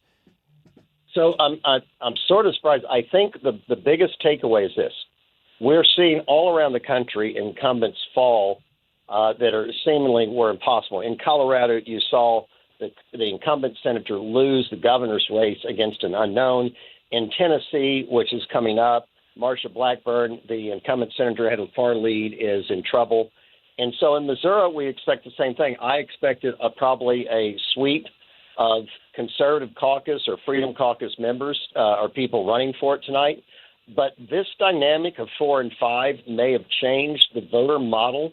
And so we may see a lot of surprises tonight, not consistent with what we're seeing around the country. Interesting. Just because, explain that a little bit more about the 4 and 5 and how that would have affected it. Just because you have more people that are coming out for those issues in particular that might not have voted, or some other reason? Oh, absolutely. Let me give you a great historical example. In 1994, Missouri was one of 2 states in the country that did not have a Republican landslide. As you remember, Congress switched over 50 seats. The Senate picked up, 6 to 8 seats, and it was a giant nationwide, sweep for Republicans. But in Missouri, we actually lost an incumbent House member, incumbent senator. 2 of 3 in the country to lose were in Missouri. Why? Because Hancock 2 was on the ballot in 1994. And intuitively, people just said, hey, I'm afraid this is going to hurt our institution, it's going to hurt our school or whatever, and they turned out to vote, and that vote swept the elections that year. In fact, it poisoned the special elections. We lost 7 special elections in a row. I would liken this same dynamic, that this pulled out a lot of people who are paying very much attention to that, and to the extent that you had primaries on the Republican side, that were running to the right or to the far right, as you see in primaries, everybody trying to out-Republican the other person. I think that had, that got the attention of a lot of voters or Democrats who said, look, I don't have a race to vote in, so I'm going to pick up a Republican ballot. I'm going to vote in the Senate race for the person I think is less extreme or more reasonable or represents whatever, and I'm going to vote for 4 and 5. And I think that's what you may see. It's a little early on results around the state, but there was a couple incumbents that were in jeopardy, a couple other state races that will be a litmus test on, and I'll be able to report on that later if you need it. So, David, in some of these Senate races where we actually saw, the opponent use the incumbent's support of 5 against them in the races. I mean, is it a little bit of both? Like maybe the electorate's not going to vote for the extreme because they're not extreme in the traditional like run from the right and a primary wins, but particularly down at 20. I mean, didn't the Crooks really use Curtis's support of 5 as a hammer against him? Or do you think that was effective? Get it like the AI country song ad, right? Against him? Wasn't that the one? Yeah. Well, no, that was actually in Central Missouri. Jake Vogel. Oh, okay, yeah, that's the other case. Right. But same situation where they used 5 against the other candidate. Yeah, and the candidate wasn't even in office. So the fact that he supported or announced support, they're attacking there. But here's the thing. As I'm not ready on that, John, to render something because, one, it didn't really connect 5 to the candidate. So I'm not so sure that those ads, Lori Rook or others, they were talking about the risky plan to raise your taxes and things like that. So I think they were not wanting to say he voted to put Amendment 5 on the ballot because that really doesn't say anything. The representatives did their job of giving the people the right to vote. So I think that ad in the 6th and the 20th and the 18th, we haven't seen if it's going to work yet. If Jake Vogel loses in the 6th and Curtis Trent loses in the 20th, I would put some credibility to that it actually did have crossover or carryover, but I'm not so sure that's true yet. All right, David, thank you so much. We'll hook up with you a little bit later. Thank you. Thank you so much. All right, take care. I mean, obviously, disclosures there. He did run the campaign against 4 and 5, which is pretty significant. And it's just amazing to me, I guess. He talked about the short window. That had to be part of it, John. I mean, the legislature wraps this stuff up in May. There's never any real positive momentum toward 5. It was negative from the very beginning. Yeah, so as far as that, I'm of the opinion that they should have gotten that bill out of the Jeff City last year and given themselves a whole year to run it. And I think David's very, very good at what he does, and I think they were playing offense last year. They were making sure that didn't come out of the Senate last year, and then that runway was what it was. What's great about Barklage is he's just got a wealth of knowledge, and it tells you like how hard it is to be a candidate. When people that are running for office today, they declared a year ago, and they've been campaigning and raising money and doing all this stuff, and you can plan for all kinds of things. But the history behind having these initiatives, who knew that these initiatives would have $40 million spent on them? They're both going to go down. He mentioned like 70-30 is a possibility. I mean, that's huge. And if you tell people, and I've told people, like I even said this to Scott Jennings when we were at the baseball game a couple of weeks ago. John Ziegler was on my show last week. I'm like, we have this income tax phase out, and it's going to fail. And they're like, what?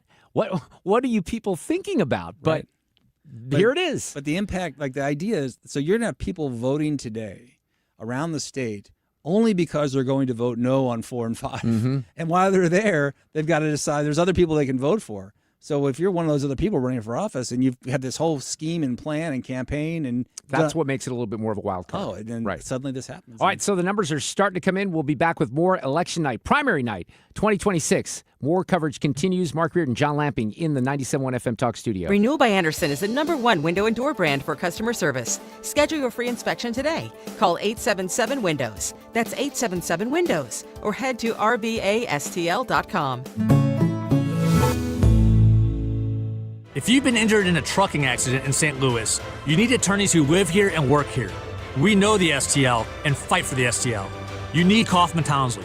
Real people, real results. Call 314-777-7777. Dear employer, my name is Phil Martin. My name is Michael Raskovich. Ronaldo Bird. Zach Deiser. I am writing to express my excitement at the opportunity to join your team. As someone on the spectrum, I possess a unique set of skills that sets me apart from other candidates. My detail-oriented nature allows me to communicate complex ideas, to break down data, to have no fear in meeting new people. I may communicate in ways that are different from what you are used to. Structure, routine, and clear expectation. Help me do my best work. My autism allows me to have a perspective that needs to be seen and heard. It allows me to make the world safer and improve systems in ways others can't. It allows me to bring people's inner worlds to life with my artwork. My autism will bring your team important insights. Thank you for your consideration. An autistic inclusive workplace is good for business. It's time to make a change. Learn more at autismspeaks.org/win. The average time a resume spends on an HR manager's desk is 7 seconds, and most of them are tossed aside. Now imagine if one of those resumes belonged to Yasmin, who was living in a shelter, juggling 3 jobs. I had to be resilient. That's something that you can't teach. Or if that resume was from someone who worked 12-hour shifts at the recycling company with my dad, who's 72. That taught me a work ethic that I carry with me every day. We rely so much on a resume, yet it could never tell the full story of someone. Growing up where I did, a lot of things could have gotten in the way of my goals. But I learned to push through, and that's what I bring to work every day. So maybe it's time we look beyond the resume and look to Grads of Life. Discover new ways to develop great talent that are so much more than what's on paper at gradsoflife.org.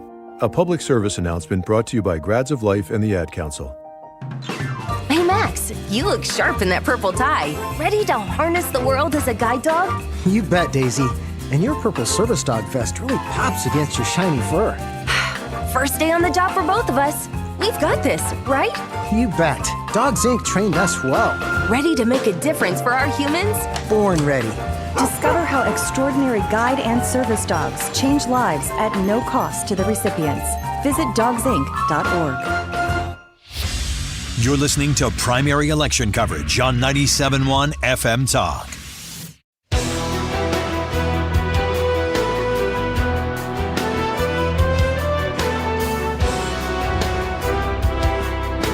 Primary election night 2026. Mark Reardon, former state senator John Lamping in the studio analyzing the results, the issues, the candidates. And look, I just tweeted this out. I'm ready to make the call on Amendment 4 and Amendment 5. I mean, it was over before it was even over. And John, I've been saying that they may fail 3-1, and according, it's going to be close. It's definitely going to be 2-1. I mean, those are massive numbers, big defeats here for Amendment 4 and Amendment 5. Now, on some of the other races, a little bit closer, right?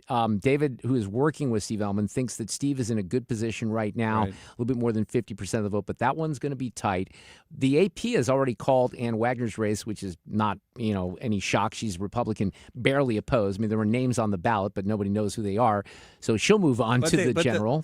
They got 35% of the vote. So she's going to win, but yeah. Well, that's just how these things work. And then the other race they've called is Wesley Bell. Look, we some of us were sitting there saying, okay, maybe Cori Bush, because of the DSA stuff, she has a chance. That doesn't look like that has ever manifested in any way, shape, or form. But those are early numbers. Yeah, it's like she's old school DSA.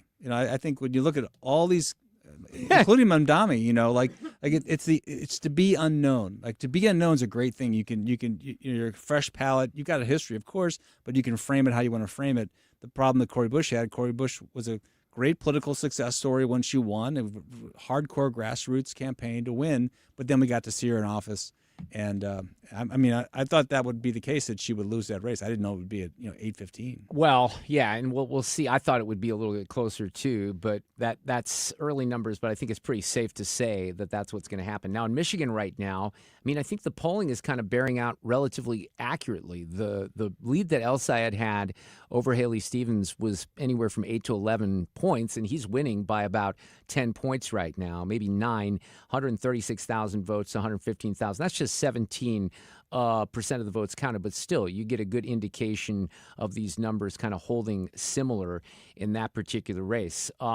Right now, again, this is just 31% of the vote in our race here. Wesley Bell has 26,490 to Cori Bush's 9,663. I don't know. Are you looking at actual numbers from the St. Charles County executive race, or are we just going based on what David was saying? I haven't seen just what actual David said. I saw there. the earliest numbers. Actually, Amendment 4, Amendment 5, within the absentees was failing by 80% in a Republican county. So that's rather remarkable, isn't it? I mean, what does that tell you?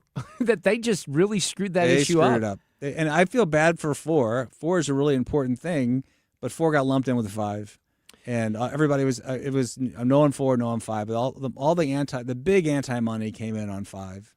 Why do you, I think 4 is just one of those things that people don't have a grasp of. I've tried to explain initiative petition, reform over the years. It kind of makes my eyes glaze over. I'll be honest with you, John, when I changed my mind. When I walked in this morning, I voted against 4 just because I think they kind of mangled the way that should be fixed. I think a better way to go about that would be just to raise the threshold over a simple majority instead of doing it in congressional districts. I think people thought that was a little gimmicky, and I think it sounds to the electorate like that's manipulating the system. I understand the point of it, and I think you obviously do, because we're trying to get the large population centers of the state from completely controlling what the issues are. Use Illinois as an example. I mean, look, the people down in this part of Illinois are disenfranchised from Cook County because Cook County pretty much runs the state, right? Well, some of that happens in Missouri as well, which is why we wanted to raise the threshold. John, I remember complaining about these constitutional amendments when I was first starting in media in the 1980s. So this has been a problem for Missouri for a long time, but we seemingly can't fix it. Well, and to tell you the truth, I haven't researched this. I don't know that any other state has fixed it. Okay, so what's interesting is that we have the easiest threshold, that 50% threshold. There's about 15 or 20 states that are the same as us. It's interesting though; they all kind of came into statehood in like 1815 to 1835. So there's some kind of wave of this idea that it's democracy, that we're going to govern as a democracy. We're not a democracy. That's not our form of government. Our form is a representative republic. We elect our officials to go and learn about subjects and to vote on our behalf. Yes. That's how we do it. Yeah. And so, but there's this thread that something was going on back then in the pre-Civil War, and I don't know that people, when you go to say, look, we're going to take this away from you. Like your voice, your right to override. People don't like that. They don't like it. Yeah, they don't like it. And I get it. And I understand. That's why it's hard. Look, that if it's difficult for someone like me or someone like you and for us to explain and to make a case for those, then you can understand why the voters are going to say no. I think it's not that difficult. Former St. Louis County Police Chief and my former councilman, Tim Fitch, he's also a Reardon Roundtable veteran, is with us on the phone line. I think you're hanging out at Melissa Price Smith's party. She is the Democrat for St. Louis County prosecutor, running for her first race because she was appointed when Wesley Bell left. How are you, Tim? How are things going over there? I'm sure she's going to win tonight, right? Yeah, absolutely. It's a full house. I had to step out just to be able to hear you talk, but it is a full house. Everybody's in a good mood. I think she's going to run away with this. And you might say, well, what the heck is a Republican doing at a Democrat watch party? I see the prosecutor's office as nonpartisan. It should be nonpartisan. Tried to do that on the council to change all the county offices to nonpartisan, but Sam Page didn't like that. So what I will tell you is that it's a great mood here tonight. A little bit down because a lot of the same people here are supporters of Brian Williams, and that's not looking good. But, Mark, you know what I said when I was on the last roundtable, and I know a lot of Republicans didn't like it, but I said pull a Democrat ballot. And for Dennis Hancock, the Republican for county executive, who I'm his treasurer, his best chance is against Jake Zimmerman, not against Brian Williams. Yeah, so you think, look, and I think this is fascinating because, a year ago, everyone thought Brian Williams 3 months ago was going to win this thing hands down. Jake gets in pretty late, and it does look very good for him right now. When it comes to Dennis, look, here's what I would say. I'd love a Republican to win in St. Louis County, but I've been there before. I've been in the war rooms before with Rick Stream and Bill Corrigan. Came real close. Now, this was also, at least in one of those when Charlie Dooley was in, you had African-American votes coming in from North St. Louis, so that might make a little difference. But John, what's your opinion? Tim's going to maybe be a little biased. Can that be competitive? A Republican competitive realistically in St. Louis County? No. All right, Tim? Well, here's what I'll tell you. All right. A lot of the African-American leaders from North County that I have talked to said if Brian loses to Jake Zimmerman, we're getting behind Dennis Hancock. Okay. You want to rethink your answer? No, that's what he's going to need. I was there when Rick Stream lost by 1,200 votes. Absolutely. Rick did the same exact pivot. He went and he courted the African American leadership, and that was how we were going to do it. And Tim, I'd love to see it happen. I quite frankly, as an aside, I had met the prosecutor when she first came into office. I'm really impressed by her. I'm so glad to hear she's been reelected. But I'd love to see it, Tim. And leaders like you can make it happen. But I was there that night when Rick Stream lost by 1,200 votes, and that was. And I think the county's more left now than it was 10, 12 years ago. Yeah, and it does. Every general election, it becomes more Democratic by 1 or 2 points. No doubt about that. However, one of the things I think we do need to push after this election is over is going to county-wide nonpartisan races. And I think that people that think differently than your Lisa Clancy's of the world have a better shot of being elected. So we'll see. What's the path for that? Is that something that the voters would have to weigh in on? Yeah, when I was on the county council, I introduced legislation to do just that, and it was dead on arrival because I didn't have the votes, the Democrat votes. So what we're going to have to do is get Jeff City to pass a state law that says something like this: counties of the first classification with the charter form of government has to have nonpartisan races for their county offices. Now, they could do that on a state level because, remember, counties and municipalities are creatures of the state. So they could do that in Jeff City and force St. Louis County to become nonpartisan races. That's also how they tried to do the city-county merger last time with Better Together, was to go to a statewide vote. You're exactly right, Tim. Don't you agree? We were talking before. I think the first issue that we're going to have to confront as Republicans in St. Louis County is this idea that bringing back the city-county merger, and, you merge St. Louis City with St. Louis County, and the idea of Republicans, it's gone. It's gone. Yeah. But that's going to be the first order of business. I'm sure you see all the same rumblings I see and hear. And that's going to be for the next show. But anyway. I'm in favor of merging some services, but not merging governments. We'd have to add 2 Democratic seats to the county council, and then you're talking about 6 Democrats and 3 Republicans at that point. I mean, they don't even need the Republicans for veto votes at that time. I will tell you, any way I passed legislation on the county council was with Democrat support. It's the only way I could ever pass it. So that you have to work together. But when you get to that lopsided, it's like Jeff City, you really have to work with the other side of the aisle. In some cases you do. But for the most part, you just, run roughshod over them. What are you seeing? I'm not seeing any numbers yet on Steve Butts and Gina Mitten. Do we have anything on that yet? Last I saw, Gina was winning. Okay, I saw some absentee comes out, but it was the absentee, but she was ahead of Steve in that race. Okay, thanks for checking in, Tim. We appreciate it. All right, take care. We're going to take a break. We'll come back with more. It's primary night 2026 on 97.1 FM Talk. You've been listening to the very popular Wellness One for many years, Saturdays and Sundays on 97.1 FM Talk. We're happy to share that we've expanded the show to 4 times a week. Yes, 4 times every weekend. Saturday at 10 a.m., Saturday at 8 p.m., Sunday at 9 a.m., and Sunday at 2 p.m. It's the same great show designed to cut through the nonsense and provide you a common sense, science-based strategy for a healthy life. So join TJ and Aaron for Wellness One. Now 4 times a week on 97.1 FM Talk. If you haven't had your roof checked in the last 5 years, it's time for roof maintenance. Mark Cox here for my friends at Correll Roofing Company. Listen, Curtis is going to come out, or a member of his crew, and get up on your roof for free to see what's going on.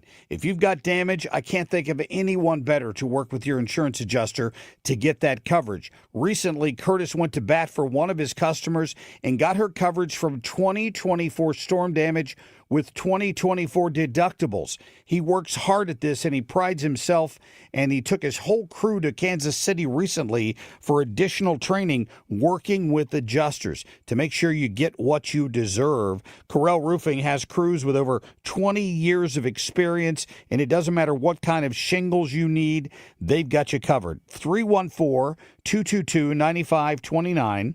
That's 314-222-9529. Tell them Mark sent you. Go to CorrellRoofingCo.com. Men, if you're suffering from erectile dysfunction or PE, you're not alone. Most importantly, you don't have to live with it. Paramount Men's Medical Center restores men's sex lives in just one visit. Their painless breakthrough treatments eliminate ED and PE, even when Viagra and Cialis don't work. Here's Dr. Simovitz, specialist in men's health. Paramount Men's Medical Center's painless breakthrough treatments eliminate ED and PE, regardless of age or medical history. 98% of patients see instant results right in the office. Men are now lasting longer than they ever imagined. And the best part, at Paramount Men's Medical Center, your consultation and first treatment are free. Qualified patients even get their testosterone checked free. Call 314-887-4333. 314-887-4333. Take control of your sex life. Call now. 314-887-4333. At a local speed dating event, homeowners weren't looking for love. They were looking for the one.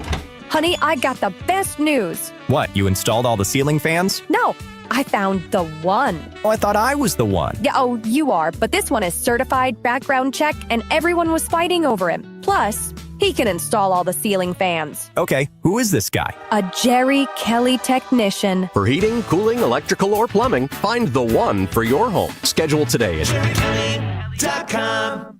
Covering key races and issues that matter to you. It's Election Night on 97.1 FM Talk. Oh, it's primary night 2026. Lots of races still to be decided. Constitutional amendments in Missouri. I think they've been decided. They are failing. Although Amendment 1, that was the 1/10 of 1% sales tax for the parks. And look, that thing's been around since 1984. It might have been. That was the first presidential election. The first election I ever voted in, John, was 1984 when I was 18 years old. I don't know if I voted on that particular issue, but, I voted yes on that one. Sorry. It's just a little bit of money for the parks. I didn't think that was that big of a deal. Here's my funny story, because I love the parks too, but I intended to vote no, and I voted yes in Penn. But why did you want to vote no on that? What's the reason? Of 1%. Like, so I'm of the opinion taxes should be lower, right? Right. And so I knew that income taxing was going to go down, so that's not going down. And the way we're trying to do it now legislatively is like 0.1% on income a year. So 1/10 is 1/10. I was pretty sure it was going to pass. But you still screwed it up. But I screwed it up. Yeah, and I was work. I was whipping through, and I had a pen. So since wagering is now legal in Missouri, I guess I can reflect on this. But we made a couple of, when I say we, I made a couple of ill-fated bets. Well, one of them is going to turn out all right. So there was a roundtable with Greg Keller and Jeff Smith. And this goes back a few months, and this is when the California governor's race was going on. I think they're still counting the ballots from that, by the way. And I held out hope, and I think I've been turned around on this, that maybe Steve Hilton would have a chance, to win. A Republican has a chance in California. That's very unlikely. So I bet Greg and Jeff $100 on each of those. Now, Jeff gave me 3-1, so if Hilton wins, then I get $300. But we both bet Greg Keller $100 on Amendment 5. I said it would go down. Smith said it would go down. Keller said no. So I'm even with him right now, which is good. I'm not going to owe him any money, even if a Republican loses in California, but I might still owe Smith some money. But see, this is the thing. California will take months. I won't have to pay him that for like 8 or 9 months. It'll take that long to count the ballots. So I feel pretty good about that. We do have numbers that are coming in right now, again, that do not look good. Well, we're just declaring 4 and 5 are dead. They're losing by more than 2-1, so that's pretty clear. On the St. Charles County executive race, that's looking very close right now. And Steve Ellman, what are the numbers you're looking at right now? He's got a little over 50%, right? Well, no. Well, there's only 17% of the votes in, but Steve's at 51%.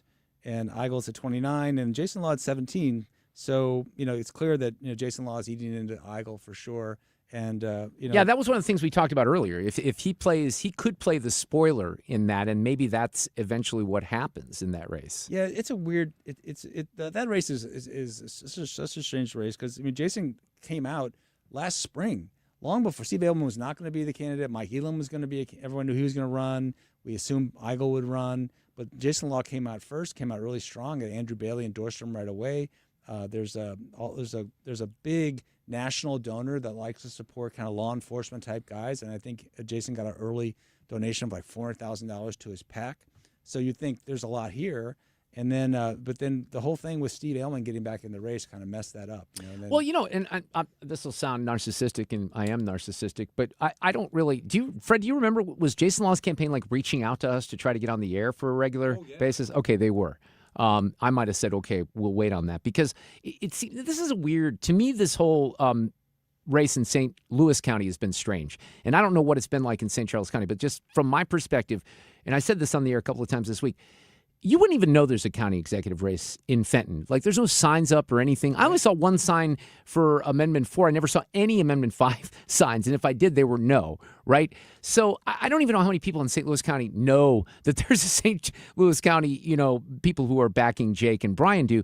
But I feel like folks in St. Charles are a lot more dialed in on that race. Well, maybe the St. Charles race it's after the fact, it'd be interesting to go around and kind of collect what people were learning along the way. The idea, again, that Jason would be out so soon, have so much money. I was on Mark Cox's show this morning, and I said, whoever's running his campaign should be subject to malpractice. And I apologize for having said that. He reached out to Mark Cox. Why'd you find out who ran the race? No. He called Mark Cox and said, I want to talk to Lamping, blah, blah, blah, But the fact that I was trying to say is that what I learned about Jason Law in the last couple of months, I liked it a lot. I thought he was great, and I'm thinking, God, if I had this guy for 18 months as a candidate, I think if more people had met him. But having said that, the whole Mike Elam out, Steve.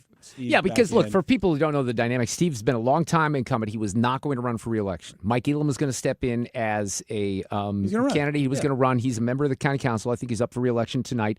He's got name recognition. He's been on the radio for many years. I worked with him on KMOX. But then with the Bill Eigel factor, Elman decided, no, I can't let this happen. And we're going to see, I think it's fair to say that was personal, right? And it became personal between the two of them. So we're still going to see how that ends up. But Steve Elman may be looking pretty good. We'll go up to Michigan, and it's too early to call. There's no networks calling it. The AP's not calling it. But El Sayed has a pretty good margin right now over Haley Stevens. Let me play you a little audio from Ari Fleischer from earlier today, John. We were talking about this not only earlier with Scott Jennings and some of my other guests, but you and I talked about the DSA. This is really the narrative right now. What's going to happen with Democrats in this general election because of the Democrat socialist candidate? Well, it looks like Cori Bush is not going to be a factor, which is fine, although I think she's the gift that keeps on giving. But El Sayed is going to be the nominee in Michigan. It certainly looks that way against Mike Rogers. And that sort of changes the equation because even a handful of House members, even if it was 20 or 25, that does not represent the power that one United States senator has, right? So it's significant. So here's Ari talking about the rise of the DSA and maybe the Democrats being in trouble here a little bit on a national level. Their party's incumbents keep losing to these socialists. And that's what's on the line in Michigan again tonight, where a socialist candidate, he says he's not socialist, but of course he is running against a more moderate traditional Democrat, and it's likely that she, the traditional Democrat, is going to lose. The Democrats need to wake up and recognize that the socialists are coming for them. They're not coming to build their own base inside the Democrat Party. They're coming to take over the Democratic Party, and that's going to extend to the 2028 presidential election. And this is going to give them a lot of momentum, I think, if El Sayed wins, and that's what Ari's saying. They're coming for Chuck. I mean, the socialists are going to defeat Chuck Schumer in 2 years. They're going to try to tear down his tent and put up another one in the parking lot to the left of Chuck Schumer's tent. They're coming for Hakeem Jeffries. Think about that. They are coming for the two leaders of the Democratic Party in the Senate and in the House, just as they've shot down so many Democrat moderates, Democrat liberals throughout the country. And they're not going to stop. That's the problem with socialism. This is a movement. This is a rising movement inside the Democratic Party. And if they think it's a big tent, they're about to see what happens when a tent catches on fire and is destroyed, because this is what socialists are trying to do. And they're doing it inside the Democratic Party because that's the logical place for them to start. But then, of course, they want to do it to the nation. You're seeing Mondami start to do it in New York City with plans like free grocery stores, reduced discount grocery stores that are going to fail, that are going to flop, that are going to hurt the people of New York. They're going to result in shortages. They always do. The problem with socialism is it can get a little bit of a head start by being a parasite on top of capitalism. Capitalism can provide socialism with enough money to get started until the socialists run out of that money. So maybe and I want your reaction to this next soundbite, John Lapping, because maybe there's an opportunity here. What he's saying is, and I think he's right, you got to make the midterms about the DSA. Now, this has got to be a Paul Revere election. And by that, I mean the Republican line has got to be the socialists are coming. The socialists are coming. They're coming by land and they're coming by sea. If the Republicans try to make this an election about the economy, it is very hard to defend this economy right now. The truth is the economy is doing much better than people say it is doing, But the polls, the data seem to indicate that the Democrats have the upper edge on defining the economy in a negative light. That often is what happens when a president has a low job approval rating. When a president's job approval rating is low, people think that party can't even brush its teeth well. It extends to everything that you can test in society. So this is going to be one of those races where Republicans have got to make the case that Democrats are bad. You can't elect the Democrats. Democrats are going to make the case, of course, Trump is bad. You can't elect the Republicans. That's got to be the shape of this election if Republicans have a chance. Yeah, so John Lamping, I like your thoughts on that because, look, I think, again, my thought has been that Republicans are going to get just demolished here in a couple of months. But if you can make this about these Democrat socialist candidates, that might give you some windows to really look. Mike Rogers has got to win right. in Michigan. Now, Trump won that state twice. So I think it's certainly possible if you look at the polling between both Haley Stevens and Mike Rogers and El Sayed, Mike Rogers, very close, right? So certainly that's going to be a dead even race going in. But when it comes to the rest of these DSA candidates and the Republicans kind of making their campaign about that, what would you say? Well, I think that's the path forward. That's the way to go. Like they think about it. We didn't even know about DSA. This time last year, no one knew what DSA was. And like I said, Mandami won. It was going to just be New York. There's some congressional seats, just congressional seats. But with El Sayed winning tonight, if the Republican Party doesn't run, that changes everything. It really does. The entire midterm should be about socialism versus, the Democrats. It's interesting because when you do, I have taken the occasion to listen to what the DSA has to say. And they have nothing to say about Trump. It's all about Schumer. It's all about tearing down the Democratic Party, and because what their version of the world is so very, very different. But you know what happens in these? So the candidates, and this happens on both sides, they run to the right and to the left, depending if they're Republican or Democrat. So he's going to try to bring this back to the middle. The problem is he's got all these radical things that he's said over the years, some of which he doesn't back down on. So they're going to tag him with things. He's going to try to say, this is what I really meant. Here's a guy, I didn't even know this till last week, John. He's not even ever been licensed to practice medicine, but he calls himself a doctor because he's got the degrees, but he's never practiced medicine. Well, that's why it's so important that they kind of be a blank slate a little bit. But look, it's not just him, though. Like, next week you've got the governor's race in Wisconsin, right? And we can get into Francesca Hong is her name, and she's very, she's more, I think she's more radical than El Sayed is. Yeah, no, and the other thing that Republicans have going for them, this is the truth. Like this really exists. That a significant percentage of people that call themselves Democrats support socialism. And we've had communism on our ballot back in the teens and the 20s, and they got as much as 8 or 10% of the vote. But we're not going to go with 3 parties here. We're going to go with 2. And if the Democratic Party has got half of its socialists, actually believes it.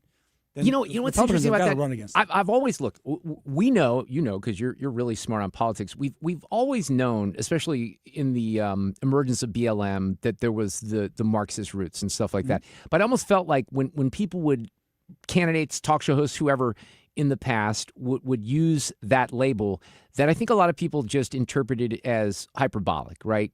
Name calling, whatever. Right. That's not where we are, right? To your point, this is very, we're talking about actual people who want communism in this country. No, you go to the DSA websites and they lay it all out. This is what they want to do. This is the platform. This is the structure of their party. This is how they intend to go forward. And it is to radically change the world. And like some of the proposals, and Ari Fleischer is exactly right. Like, socialism will look good to certain people for a certain period of time.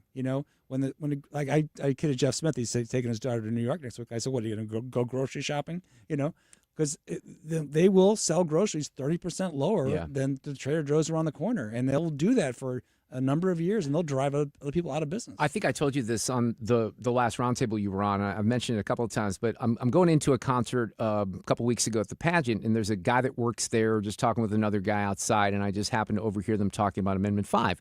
And the kid's saying, he's talking about inflation, and he's like, look, everything costs more, and then you're going to put the sales tax on it. I'm like, yeah, that's the mindset that people have, but these young people are really struggling with ways to afford their lives, and I get it. I think a lot of people are struggling. I think the Republicans are really underestimating, even on the gas price stuff, John. The gas prices aren't going to be any lower in November than they are right now, and they may be higher. And this is a miscalculation on the part of Republicans. If we didn't have that part of the economy out there and this war, I think we'd be much better positioned for these midterms, even with the negatives about Trump. But you put yourself in a real tough position because of the war. Well, the true negative, look, we were on the radio together the week the whole war started. And prior to then, I think things were going phenomenally well for Trump. His approval rating by, weird polls was still in the high 40s. 5 months later. Yeah. And we've been down this path before. I mean, in our adult lifetimes, we saw weapons of mass destruction in George Bush, and George Bush left with 32% approval rating. Obama came in. George Bush has never been in a Republican convention since. And why Trump? Like that. If there's a mistake that was made, clearly that's the mistake, and there's no way out of it. And if not for these, not for the courts redoing the House and DSA, We'll be in bigger trouble. Yeah. That's right. All right, hang on. Election primary 2026 coverage continues in a moment on 97.1 FM Talk. Hey, it's Scott Jennings, and what does America mean to me here on our 250th birthday? The future of Western civilization. The future of human liberty. That is what is at stake in our world right now. America 250 is sponsored by Paramount Men's Medical Center. License number GL2500615. Hey, Dad, what causes drains to clog? Grease, hair, soap scum, and tree roots. Tree roots? This town has old pipes and big trees. They find each other. They grow inside pipes? They bust into pipes. Whoa. Once they're in, the water stops flowing. Can we fix it? The big green grasser machine can fix any clog. Green is always grasser at grasserhomeservices.com. A powerful threat calls for a greater response. When there's a battle, bring strength. When there's a problem, seek answers. When there is doubt, give hope. Not tomorrow. Not in a few years. But right now. Some battles must be faced together. Cancer fighters stand up to cancer every day. And you can be part of this battle too. Visit standuptocancer.org/American Airlines to learn more. Together, we can save lives. Social Security is with you through life's journey from birth to retirement. As your life changes year to year, so do your needs. For over 80 years, Social Security has helped to meet your needs and is committed to improving access to the services that make a difference in your life. Today, you can verify your earnings, estimate your future benefits, apply for retirement, manage your benefits, and even change your address, all from the comfort of your home. Social Security's online services help put you in control with secure access to your information anytime, anywhere, allowing you to spend more time with family, friends, or simply just enjoying the day. Social Security, securing today and tomorrow. See what you can do online at socialsecurity.gov. Produced at U.S. taxpayer expense. Marie, is that you? Oh, hi, Barb. How you doing? Better now. Did you know we had a little health scare with Jeff? Oh, no. What happened? Well, he had been short of breath and was really tired a lot of the time. He just thought he was getting old and was out of shape, but it turns out it was heart valve disease. How did you figure it out? He finally went to the doctor, and she was able to listen to his heart and detected the problem. I didn't realize it, but heart valve disease is more common than you'd think. They were able to replace the valve, and he's feeling so much better now. Oh, I'm so glad to hear that. More than 5 million Americans are diagnosed with heart valve disease every year, but most people know nothing about the condition, and it can be deadly if untreated. That's why it's important to listen to your heart and ask your doctor if your symptoms may be due to heart valve disease or if you're at high risk. A message brought to you by Heart Valve Voice US. For more information about the symptoms and treatments for valve disease, go to heartvalvevoice-us.org. Missouri primary election night is on 97.1 FM Talk, St. Louis Conservative. Primary night 2026. Former State Senator John Lamping in the studio with me. Let's go over to Fox 2. Our friend John Hancock is over there doing election coverage. He's going to weigh in with us tonight. Hello, John. How are you?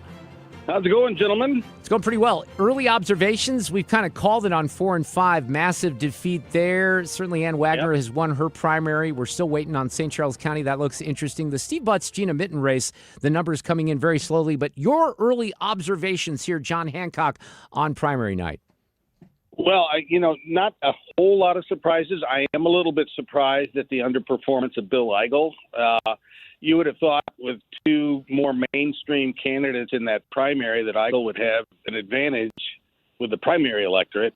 But it looks like perhaps the electorate expanded some from what it typically would do in an August race in St. Charles. And I think it's pretty clear Steve Ellman's going to be reelected.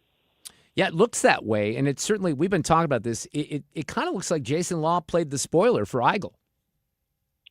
Yeah, it could be, although Steve is likely to be north of 50% when it's all said and done. They're right at it anyway. So, kind of hard to say. I would have thought that Ellman and Law were more likely to split the vote than Eigel and Law. Yeah, it is interesting, though. I think that a lot of people were predicting that Bill was going to win that race, right? I think most of the so-called experts thought he was going to win that race. It's not over yet, but that does, to your point, seem like an underperformance. I wonder why. You got any theories there? Well, if you go back and look at his recent electoral history, he ran for governor. He was the outsider candidate, caught some fire towards the end, and he finished second. He beat Jay Ashcroft in that primary, but he lost. And then he ran for Republican Party chairman. Everybody thought he was going to easily slide into that slot, and he lost. And now he's run for county executive. It looks like he's going to lose. And, I don't know how to explain it, but it's not good. Well, yeah, that might put the kibosh on his political future if he loses this race, John. Well, that's his second. So this is his third loss. What's that old axiom, John, that once you lose twice, then everybody knows how to beat you, right? Well, that certainly was true for me, John. And, and I didn't give it a third go, so there you have it. So what is give me your autopsy on 4 and 5, John Hancock. Well, 4 had no money spent, no real money spent supporting it. And so that was going to go down from the get-go. 5, my experience is, and I've been doing this for a long time, my experience is that any time significant money is spent on the no side of a ballot question, no almost always prevails. Yeah, that's true. So I'm not surprised about this. I think it could have been explained better. I certainly supported the principles behind Amendment 5. Perhaps it was a technical mistake not to spell out more clearly how they were going to replace the revenue. But that's Monday morning quarterback stuff at this point. And I think it's as simply explained as there was money spent on the anti-side, and, that almost always works. Well, and it also goes, I think it goes to the issue, especially on the Republican side, of trust in government. Look, I had so many people tell me they just don't trust the legislature because they didn't spell those things out. We don't trust them. They don't trust government. That's sometimes that's not partisan. That's across the board. Yeah, there's real truth there, Mark. All right, well, what are you keeping an eye on from here on out? Obviously, the Steve Butts, Gina Mitten race is still interesting. The St. Louis County race looks like Jake Zimmerman's going to win that. That's another, people were predicting that. But Brian Williams, you go back 3-4 months ago, everyone thought Brian Williams had that in the bag. Well, he did, and ran a really poor race, in my opinion.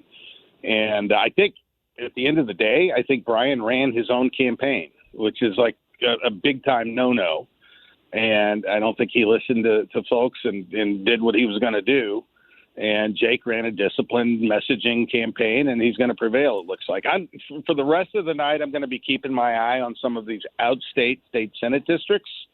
Some of those are going to be pretty tight, I think.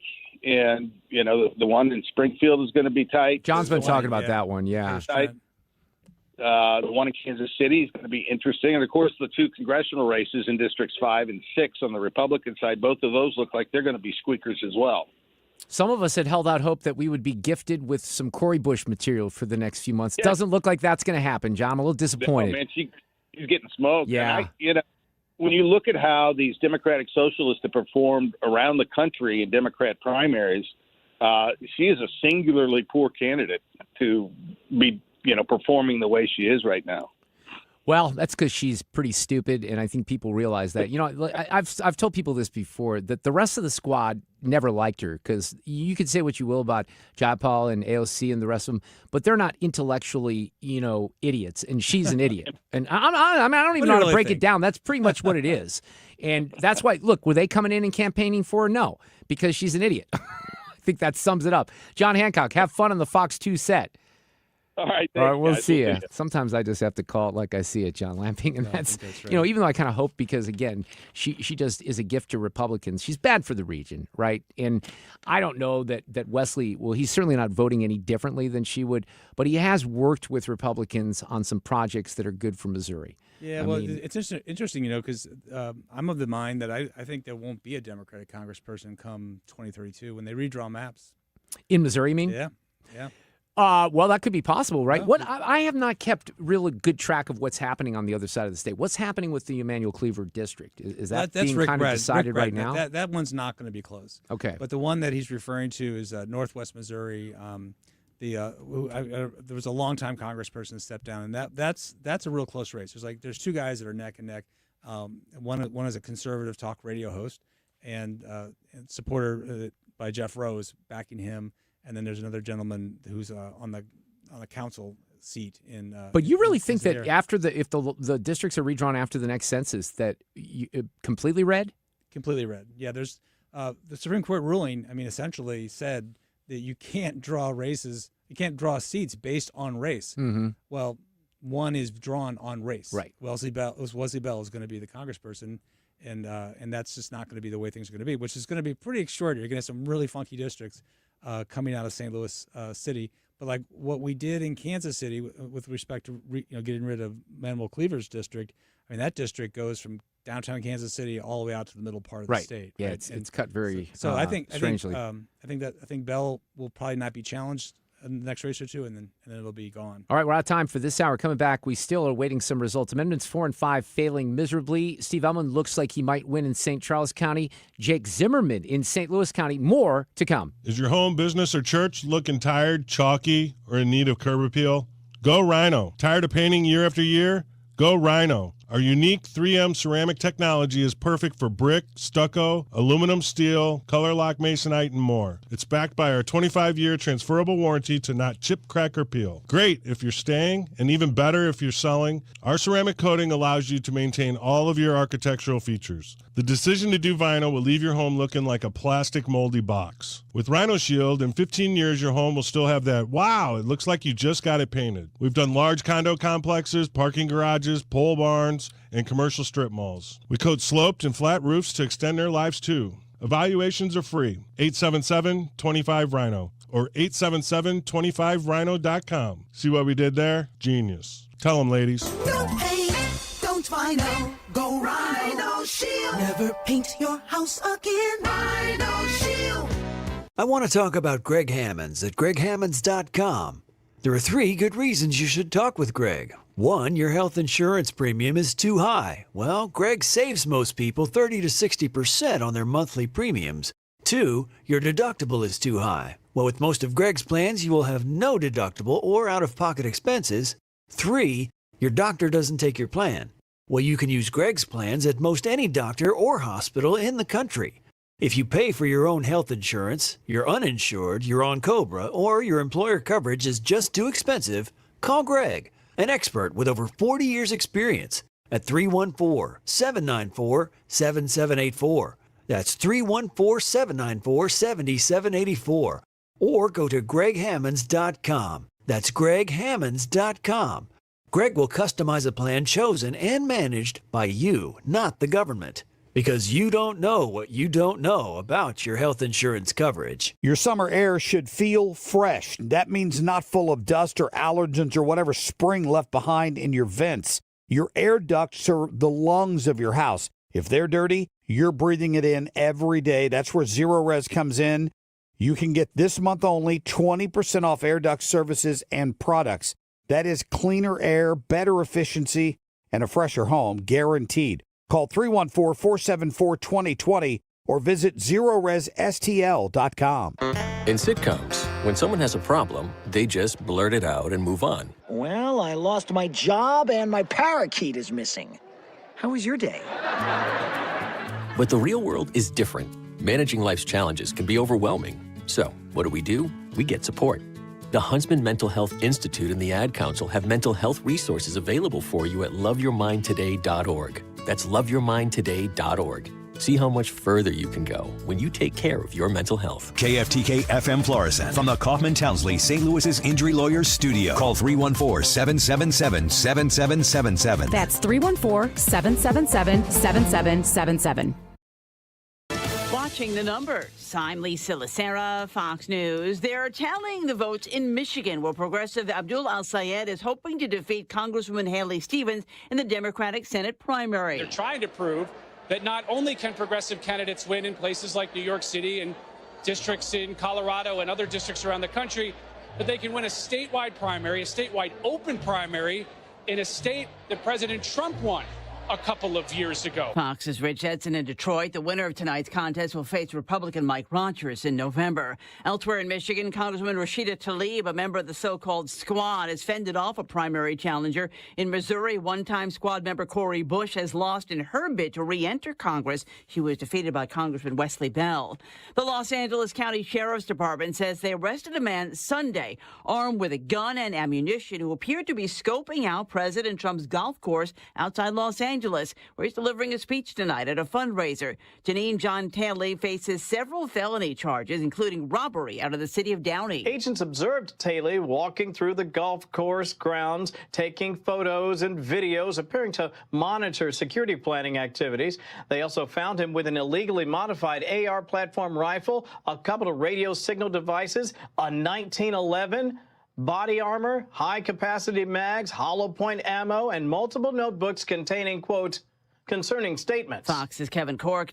Taylor pled not guilty to all the charges and was ordered to stay away from the golf course and to not possess weapons. His bail was set at $250,000. Last year, a man was convicted of trying to assassinate President Trump at his Florida golf course. The Wall Street Journal reporting the FAA is investigating an air traffic safety incident involving a military helicopter carrying President Trump. America's listening to Fox News.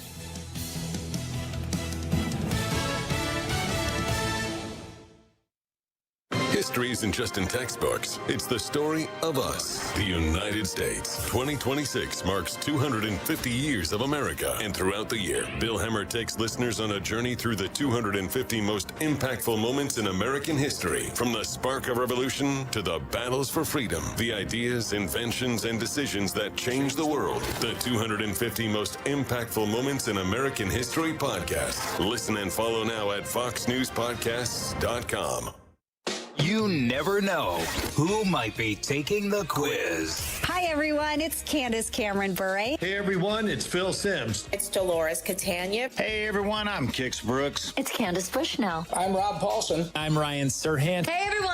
I'm Nicole Palizzi. Hey, everybody's Kevin Nealon. What's up, guys? It's Nia Sue, and it's time to take the quiz. 5 questions in less than 5 minutes every day. Listen and follow at thequiz.fox. Air Comfort Service, heating, cooling, and insulation. Weather. It's another pretty nice evening around town. Clear skies in play. Temperatures will take a drop out of the 80s, but it will take a little time. 69 for the overnight low. Wednesday, partly to mostly sunny skies. A warm to hot afternoon. 91 degrees. An increase in the humidity slowly. Wednesday night, scattered showers and thunderstorms around 72. Thursday, partly sunny, but scattered showers and thunderstorms are again possible. This is 97.1 FM Talk. Chief Meteorologist Dave Murray. You're listening to Election Night coverage on 97.1 FM Talk. Primary election night 2026 in Missouri and across the country. Mark Reardon, former State Senator John Lamping. We've been in this room and on election night working many, many times before. There's always some surprises. We've had a few tonight, like maybe Bill Eigel underperforming in St. Charles County, where a lot of us thought that he would win that race against the incumbent Steve Ellman. It's far from over, but the early numbers indicate that Steve Ellman is maybe going to retain that position, which is interesting for Bill Eigel. Maybe a bit of a surprise. Anything else that you're seeing? Look, as we kind of recap here, Amendments 4 and Amendments 5 are just getting killed. Amendment 1 is going to pass. That's the sales tax for the parks. But 4 and 5 are going down massively. And like we were kind of talking, John, the theme of the night is that those two amendments are having a big impact across both parties, probably, right? I just think that when you had $40 million spent on 5, and it's such a loud message, like, and the message was constant over and over and over and over again. I turned on YouTube the other day, and every commercial was 5. Is it pro 5, anti 5? And if you're a candidate that's out there trying to get your message, it's hard to do. And most people just don't want to pay attention to politics to the very end. And here's this messaging about Amendment 5 is just screaming at you. And along comes a candidate like Bill Eigel or anybody and tries to get into your ear. And you're like, look, I'm listening to this other thing over here. It's called Amendment 5. I'm trying to decide what to do. I kind of don't like it. I don't have time to listen to what you have to say. I think when you're a candidate and you're trying to get a message out, and you have a whole timeline that you're trying to get through. And I just think that it's so unpredictable tonight in that to get around the Amendment 5 messaging was just impossible. Do you think at all, I mean, we're never going to know this, but if we were not in a climate of hyperinflation, you think that there would be as much opposition to 5? I don't think there would be, but I think it's a combination of inflation and people worrying about taxes going up on a lot of different things that they're not paying tax on. There's so many ways to attack eliminating the income tax. The obvious one is every individual person saying, well, how is this going to impact me? 55% of the people, 55% of working age adults in Missouri pay state income tax.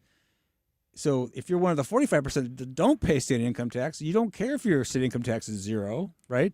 And it's only logical that means you're going to pay more in taxes somewhere else, right? So it was a tax hike, and for some people, so that's one way to attack it. And then you've got groups like the Realtor Group that they've already carved themselves out constitutionally, and so they're going to attack it. We haven't talked too much about this so far, but there are a lot of groups. Like when I was in office, I think a big problem with the state is these special tax credit deals for business development. There's $1 billion of them on the books every year, and if there's no state income tax, then there's no state tax credits. So they're subtly below the surface. They're against it. Mm-hmm. So, and then John Hancock mentioned, which is true, is it's hard to get people to understand. When you don't understand, you vote no. If somebody spends $10 million to try to convince you to vote no, it usually is the case that you're going to vote no. We're going to have Mike Elam come on for a few minutes here. He is on the ballot. It looks like you've been, in pretty safe position yourself in your race. Mike, how are you tonight? I'm great. This is a wonderful evening, and I think St. Charles County stepped up and said, we've got a great county, and we like where it's going, and we want to keep the same people in charge who are there. I am standing across from the man, the myth, the legend himself. Steve Ellman is standing next to me right now, and I think he really kind of set the bar, and everything kind of fell through. John has been in the middle of St. Charles County politics for a long time, and he understands how this split kind of worked out. But this year, it seemed like it kind of developed a slate.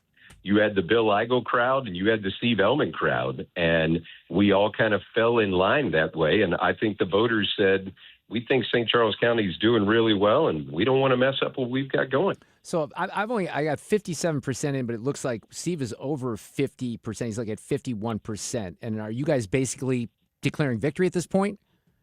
No, I don't think we're declaring victory at this point. I think we're going to wait until all the numbers are in, because you never know how it's going to go. But for Terry Hollander, who's on the council with me, I think Terry's almost 80% in his district, and he's at 75% of the vote.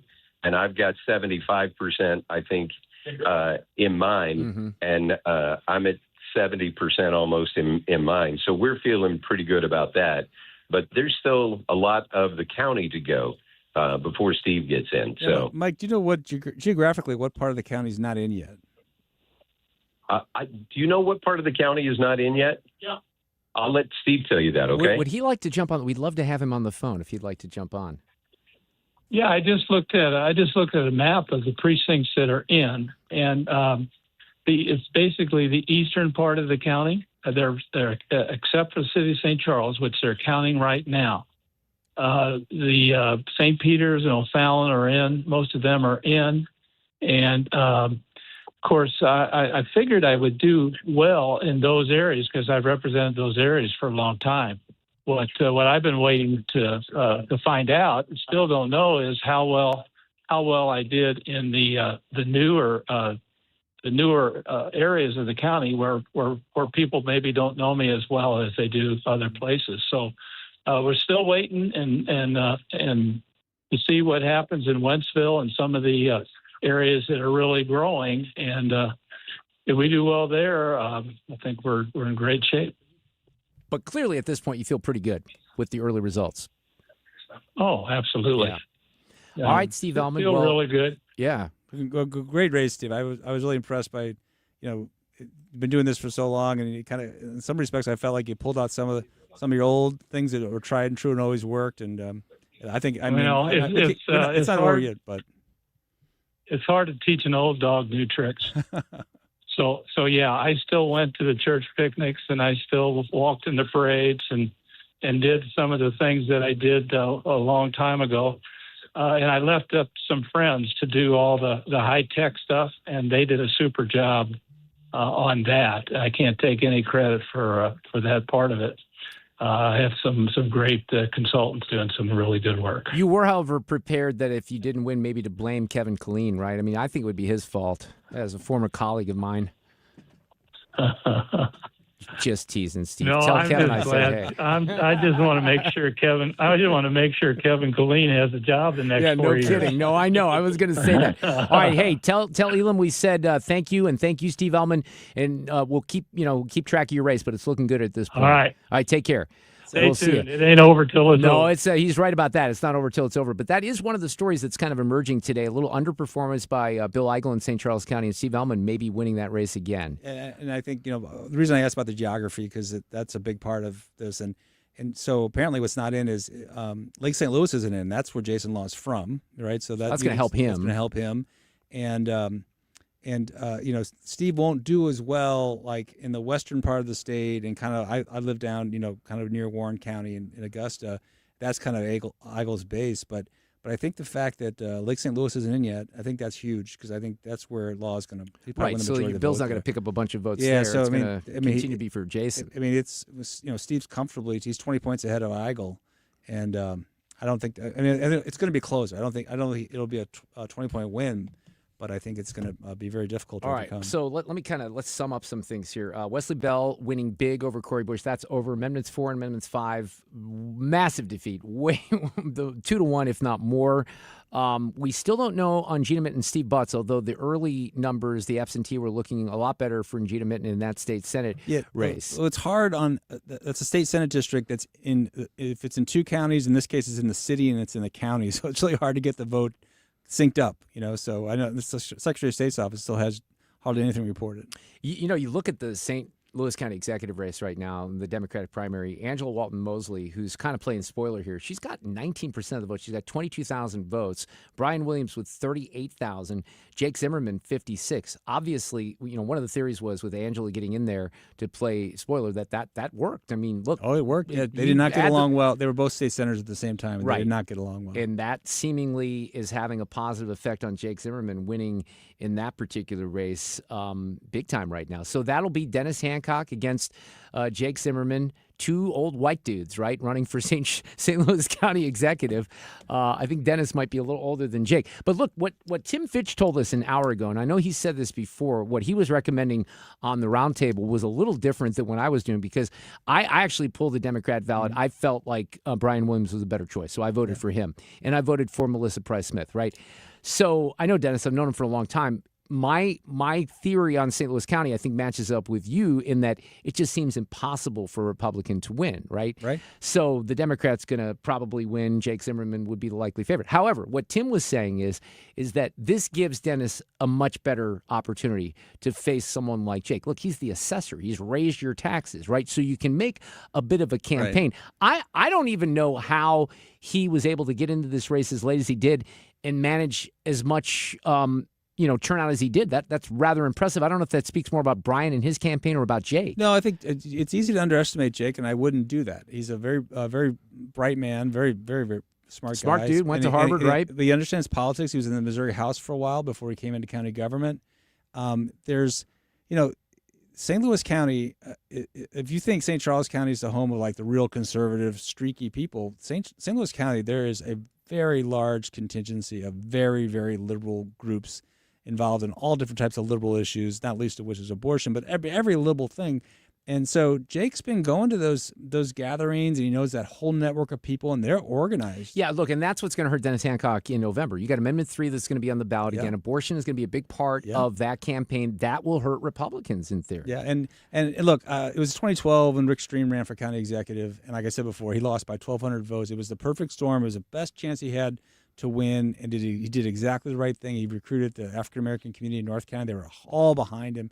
Huge, and it was late into the night. We were both in the war room that night. Oh yeah, and it was very close. And then you realized that those votes were coming in from North County, and then he just barely lost. It was a crusher, and the population in the county is stayed the same or gone down, but the county's gotten more Democratic. There's been a huge Republicans are leaving. Mark Cox, your morning talk show host, lives out in St. Charles County now. So Republicans are leaving St. Louis County, and Democrats are leaving the city and coming into St. Louis County. So I don't think he can do it. On the national stage, this is really where it gets interesting. Abdul Al-Sayed has a 6 percentage point lead over Haley Stevens in that Democratic primary to run against Mike Rogers, the Republican. So it looks like I don't know if we can call him a DSA candidate, but he sure has a lot of DSA philosophies and thoughts, Al-Sayed in Michigan. But that is going to be the race of the fall, I think, watching what happens in Michigan. Yeah, but I'll tell you what, I've been watching, the vote come in later and later and later, across the country. Even when Trump won re-election, there was a lot of those U.S. Senate seats, Michigan and places like that very late into the night before it was called for a Democrat.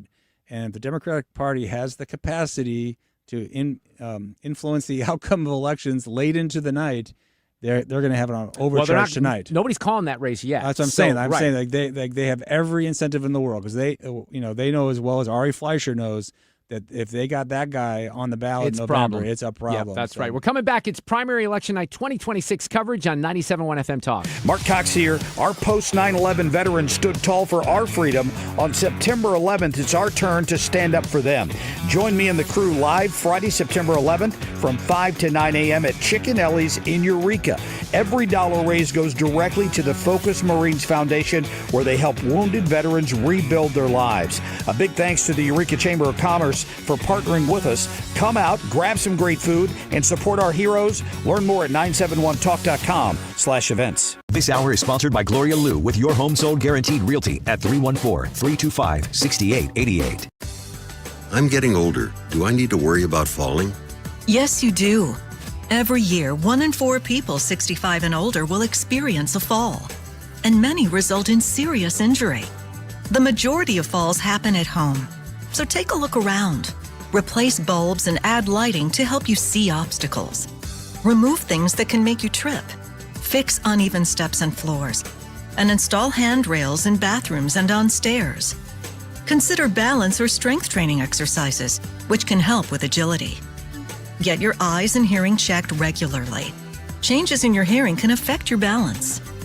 To learn more, please talk to your doctor about steps you can take to help prevent a fall. You can also visit aarpfoundation.org or MedicareMadeClear.com/falls. This message was brought to you by United Healthcare and AARP Foundation. At St. Jude Children's Research Hospital, we're fighting against childhood cancer every day. At the heart of this battle are our donors. Most of us want to make some type of difference in the lives of others. St. Jude does miraculous work. The fact that no one has to pay, it's a place where everyone is treated as an equal. Everybody is welcome here, and it doesn't matter your religion or what part of the world you're from. All that is taken away. It just gives you some hope. It's just a nice feeling to put your energy into something that really does genuinely make a difference in a child's life. There's just no greater gift. If we have the ability to help, then we have a responsibility to help. Finding cures, saving children. St. Jude Children's Research Hospital. Find out how you can help at stjude.org. You're listening to primary election coverage on 97.1 FM Talk.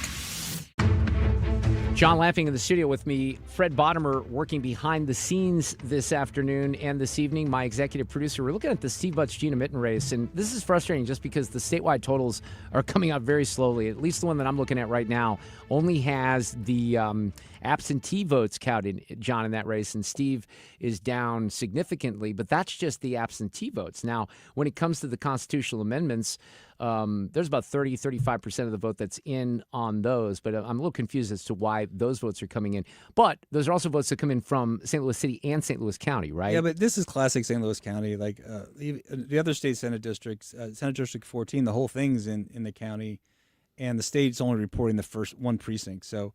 Right. Well, it doesn't make any sense. No, it's kind of a mess. Well, Rick Stream said that these numbers in the county would be in probably by 9:30. We're approaching 9:30, right, and we don't have much, finality in that. Let me ask you this question. Take this to a bit of a national level as we wait for some numbers to come in here. As we track this, 4 and 5 have failed tonight. Wesley Bell is going to be heading back to Washington.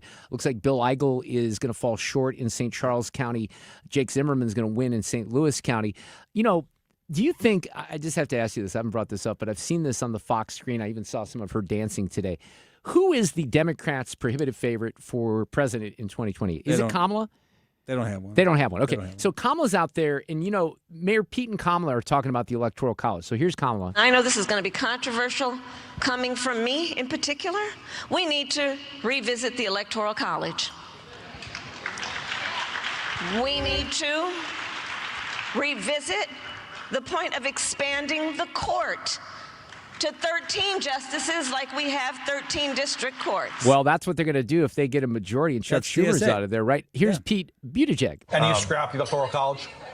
Totally. Yeah, of course. I mean, this is one where just as a matter of basic, fundamental fairness, I don't see how you get to the idea that any one voter should have a greater vote than another voter. Oh, my God, John. And this is so frightening for those of us in the flyover states, right? Because here we are in Missouri, and if we would get rid of the Electoral College, we wouldn't even be a factor. Iowa, Nebraska, nothing in the middle of the country would matter outside of New York. Chicago would matter because they're a high population. Minnesota, Minneapolis. But how Democrats can so easily defend the Electoral College when they damn well know exactly why the founders put that into place is beyond me. But that is so dangerous to talk about that. And, look, people are going to glom onto that because it's one of those things that if you're not really intellectually thinking through things, you say, yeah, one vote, one person, that makes sense, right? Even if illegals are voting. Well, that's just them. That's the DSA position. That's just them. They're, telling us that they know that where the power exists in the primary selection for president, you're going to have to get the DSA support if you're going to be the nominee. Yeah, and those are DSA platforms right there, and that's the good news about if we don't do well in the midterms is I don't think they have a presidential winner in 2028 when they've got to deal with this DSA thing. Well, so it's interesting because, look, and you know this, I play a lot of audio from Bill Maher. Bill Maher, I'm not going to be a communist, right? There's other people out there, especially after this Al-Sayed victory. Right. They're going to take a stand as Democrats. Right. We'll have common sense people here in Missouri saying, we're not down for that.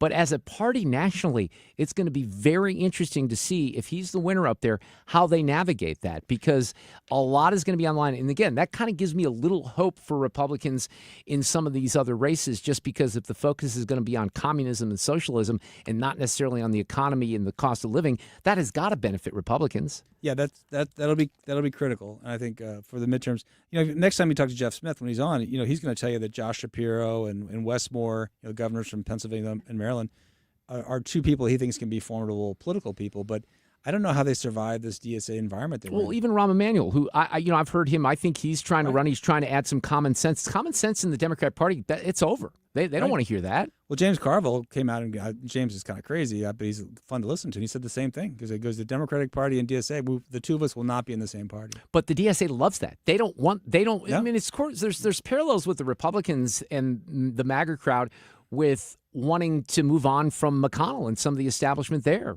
It's interesting, like in the last go-around with Trump, he had a huge inroads into young people, right? Especially young men, but young people as a whole, he won them.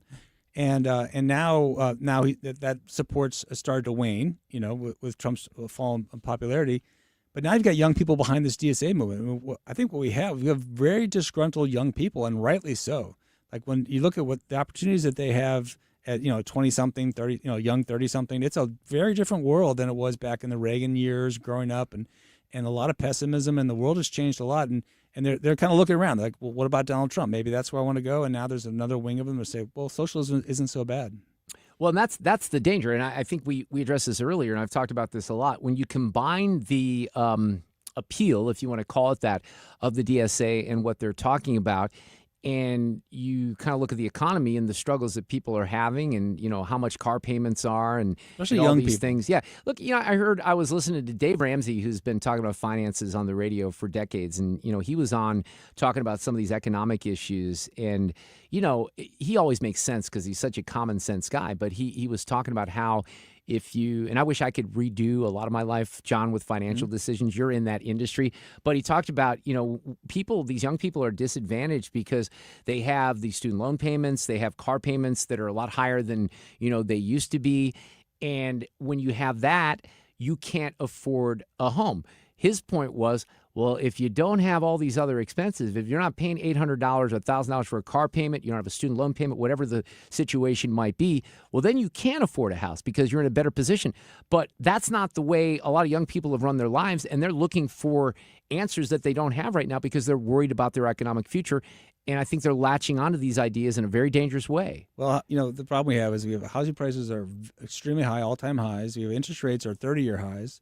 And they're not coming down significantly. The same house, with a 3% mortgage, a 6% mortgage, the same house is 50% higher More mortgage with payment, a payment, right? And that's crazy. You got the stock market today. Dow closed at an all-time record high, but it's only the top 10% of people own 87% of all the stocks. So think about it. The stock market's too high for young people. They have to accumulate in investments over time. So and then we've got AI people running around telling them that they're going to not have any jobs. Right. And that's scary. Yeah, that's going to scare the hell out of them, right? And I think it scares me. And then, and so I think that they're looking for just a different way. Like they so how do Republicans, J.D. Vance and Marco Rubio, kind of talk to young people about those issues?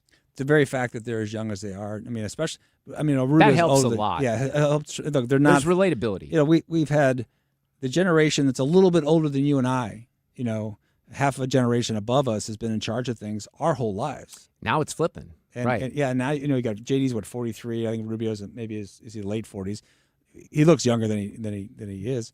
I think that's a big help, and I think that's what has to happen. They can relate more. I think to go to college in 1997 or whatever is different than going to college in 2007, which is when J.D. Vance was in college. Very different. All right, we're going to take a break. We're coming back with a little bit more here on our primary election night coverage. Still waiting. I think the main race that I'm most interested in right now is the state senate race between Steve Butts and Gina Mitten. Are you seeing anything from that race in Springfield, though? The race in Springfield is a dead heat. Okay, and that's the Curtis Trent race, right? Curtis Trent race, and that's about 40% of the precincts are in. It's a dead heat right now. And what's your analysis of that race? What are you looking for there?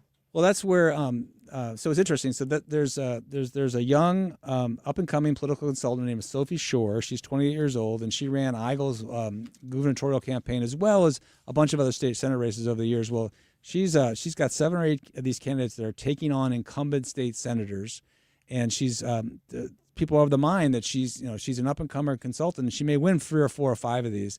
The Curtis Trent race is in Springfield. The reason that's important is because Curtis he's in leadership now. He tends to ascend. If he's reelected, he'll ultimately be the floor leader. If he's successful and maybe the leader of the Senate, it's a big thing.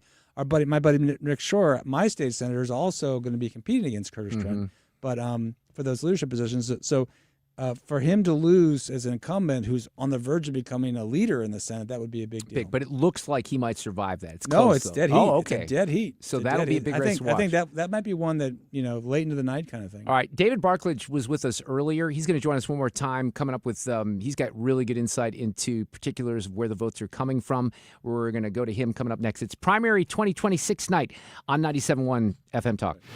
At work, in the car, and on the go. Never miss a moment of 97.1 FM Talk. The trusted voices that keep you informed and entertained are always just a tap away. Download the Odyssey app and stream the Mark Cox Morning Show, The Annie Fry Show, and the Mark Reardon Show. Plus Brian Kilmeade, Jimmy Fallon, Scott Jennings, and more. Conservative content you can trust. Anytime, anywhere. Stay connected. Stream 97.1 FM Talk. St. Louis Conservative. You've been listening to the very popular Wellness One for many years, Saturdays and Sundays on 97.1 FM Talk. We're happy to share that we've expanded the show to 4 times a week. Yes, 4 times every weekend. Saturday at 10 a.m., Saturday at 8 p.m., Sunday at 9 a.m., and Sunday at 2 p.m. It's the same great show designed to cut through the nonsense and provide you a common sense, science-based strategy for a healthy life. So join TJ and Aaron for Wellness One.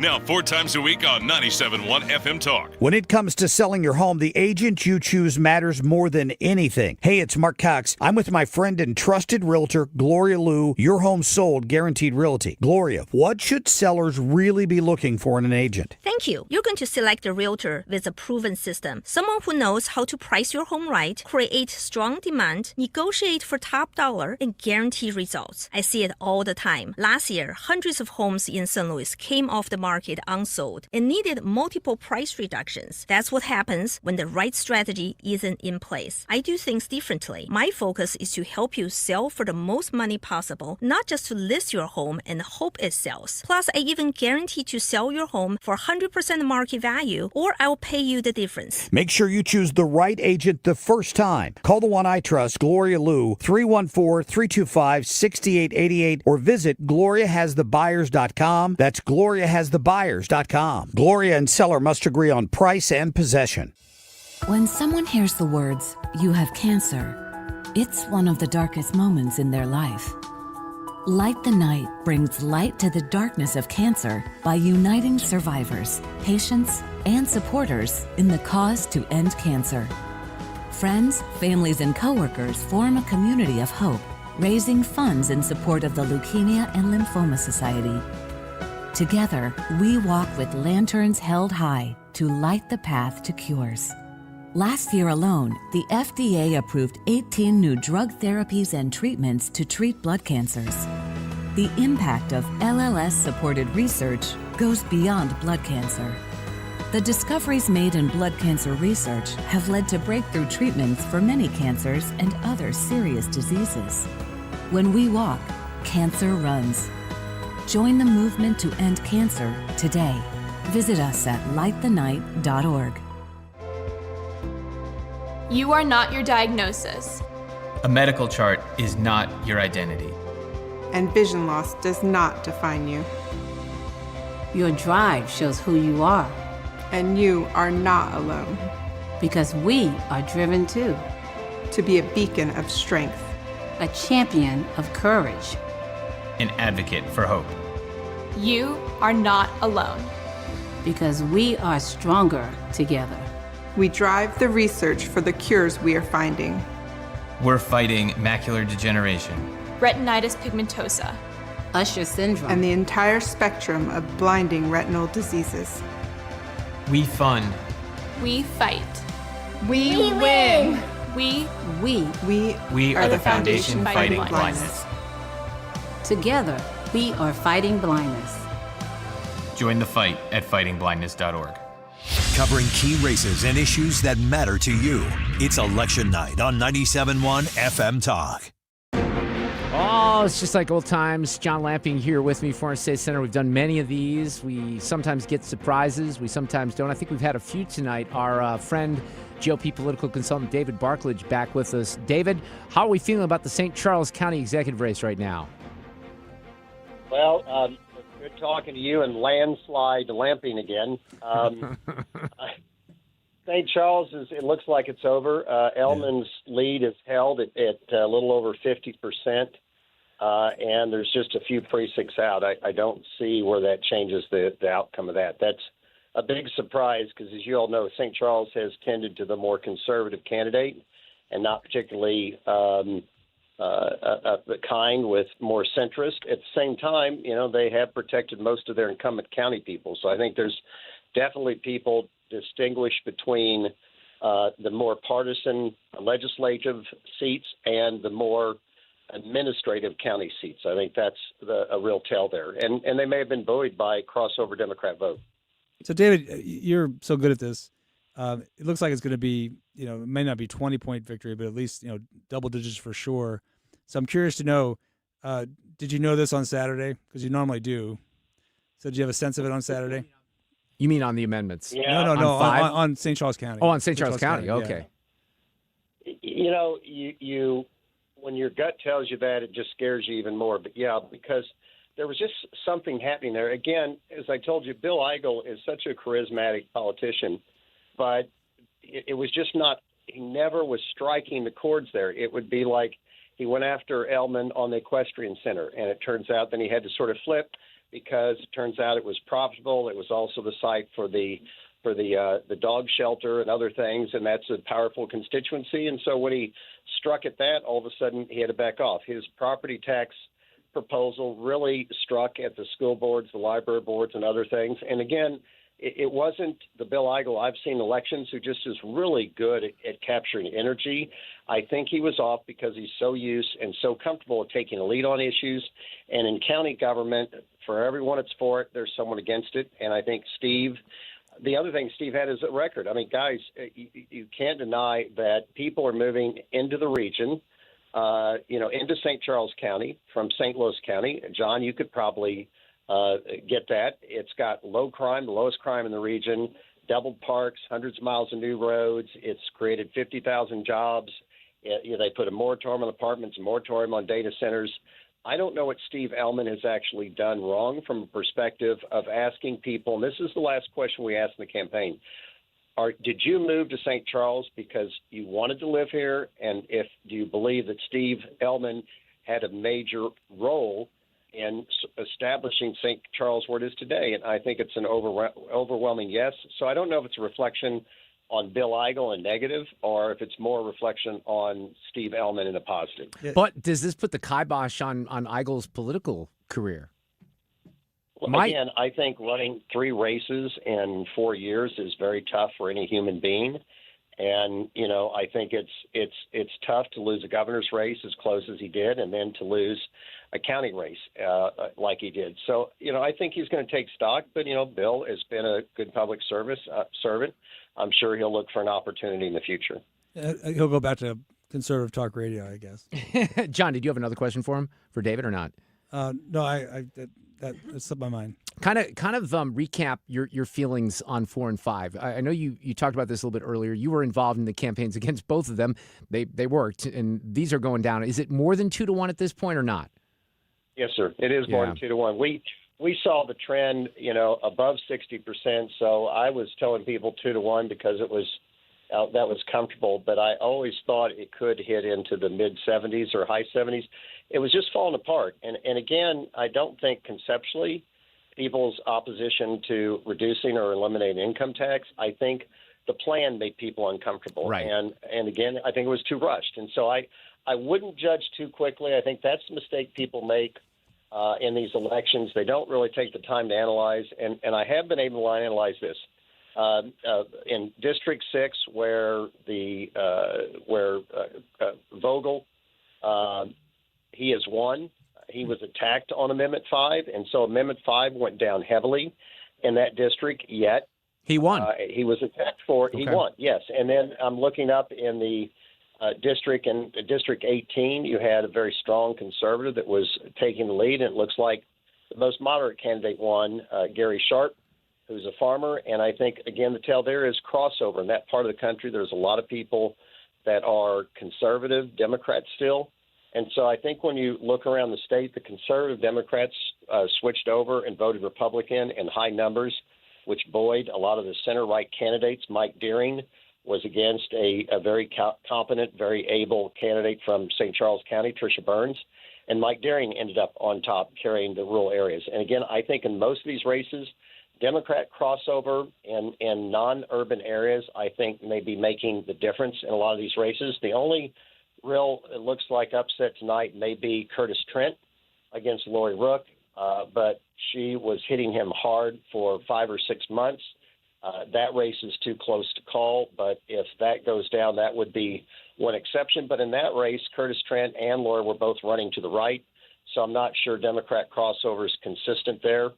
And so, but otherwise, I think Democrat crossover ended up really stabilizing the center of the Republican Party tonight. I think that's a big takeaway. What would you say about St. Louis County? Because Jake Zimmerman is not only winning that, but significantly over Brian Williams. And it certainly looks like there was African-American vote that was split between the two black candidates. But boy, that is I mean, again, I think the predictions have been that Jake was going to win. The momentum was there. But the margin is what surprises me, I think.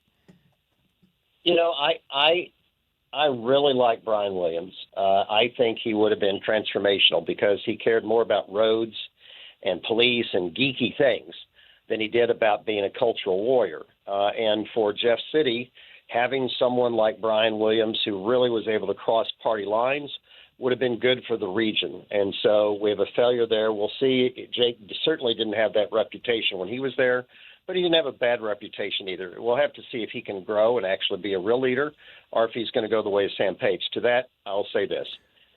You know, you can't blame voters when you run a shitty campaign.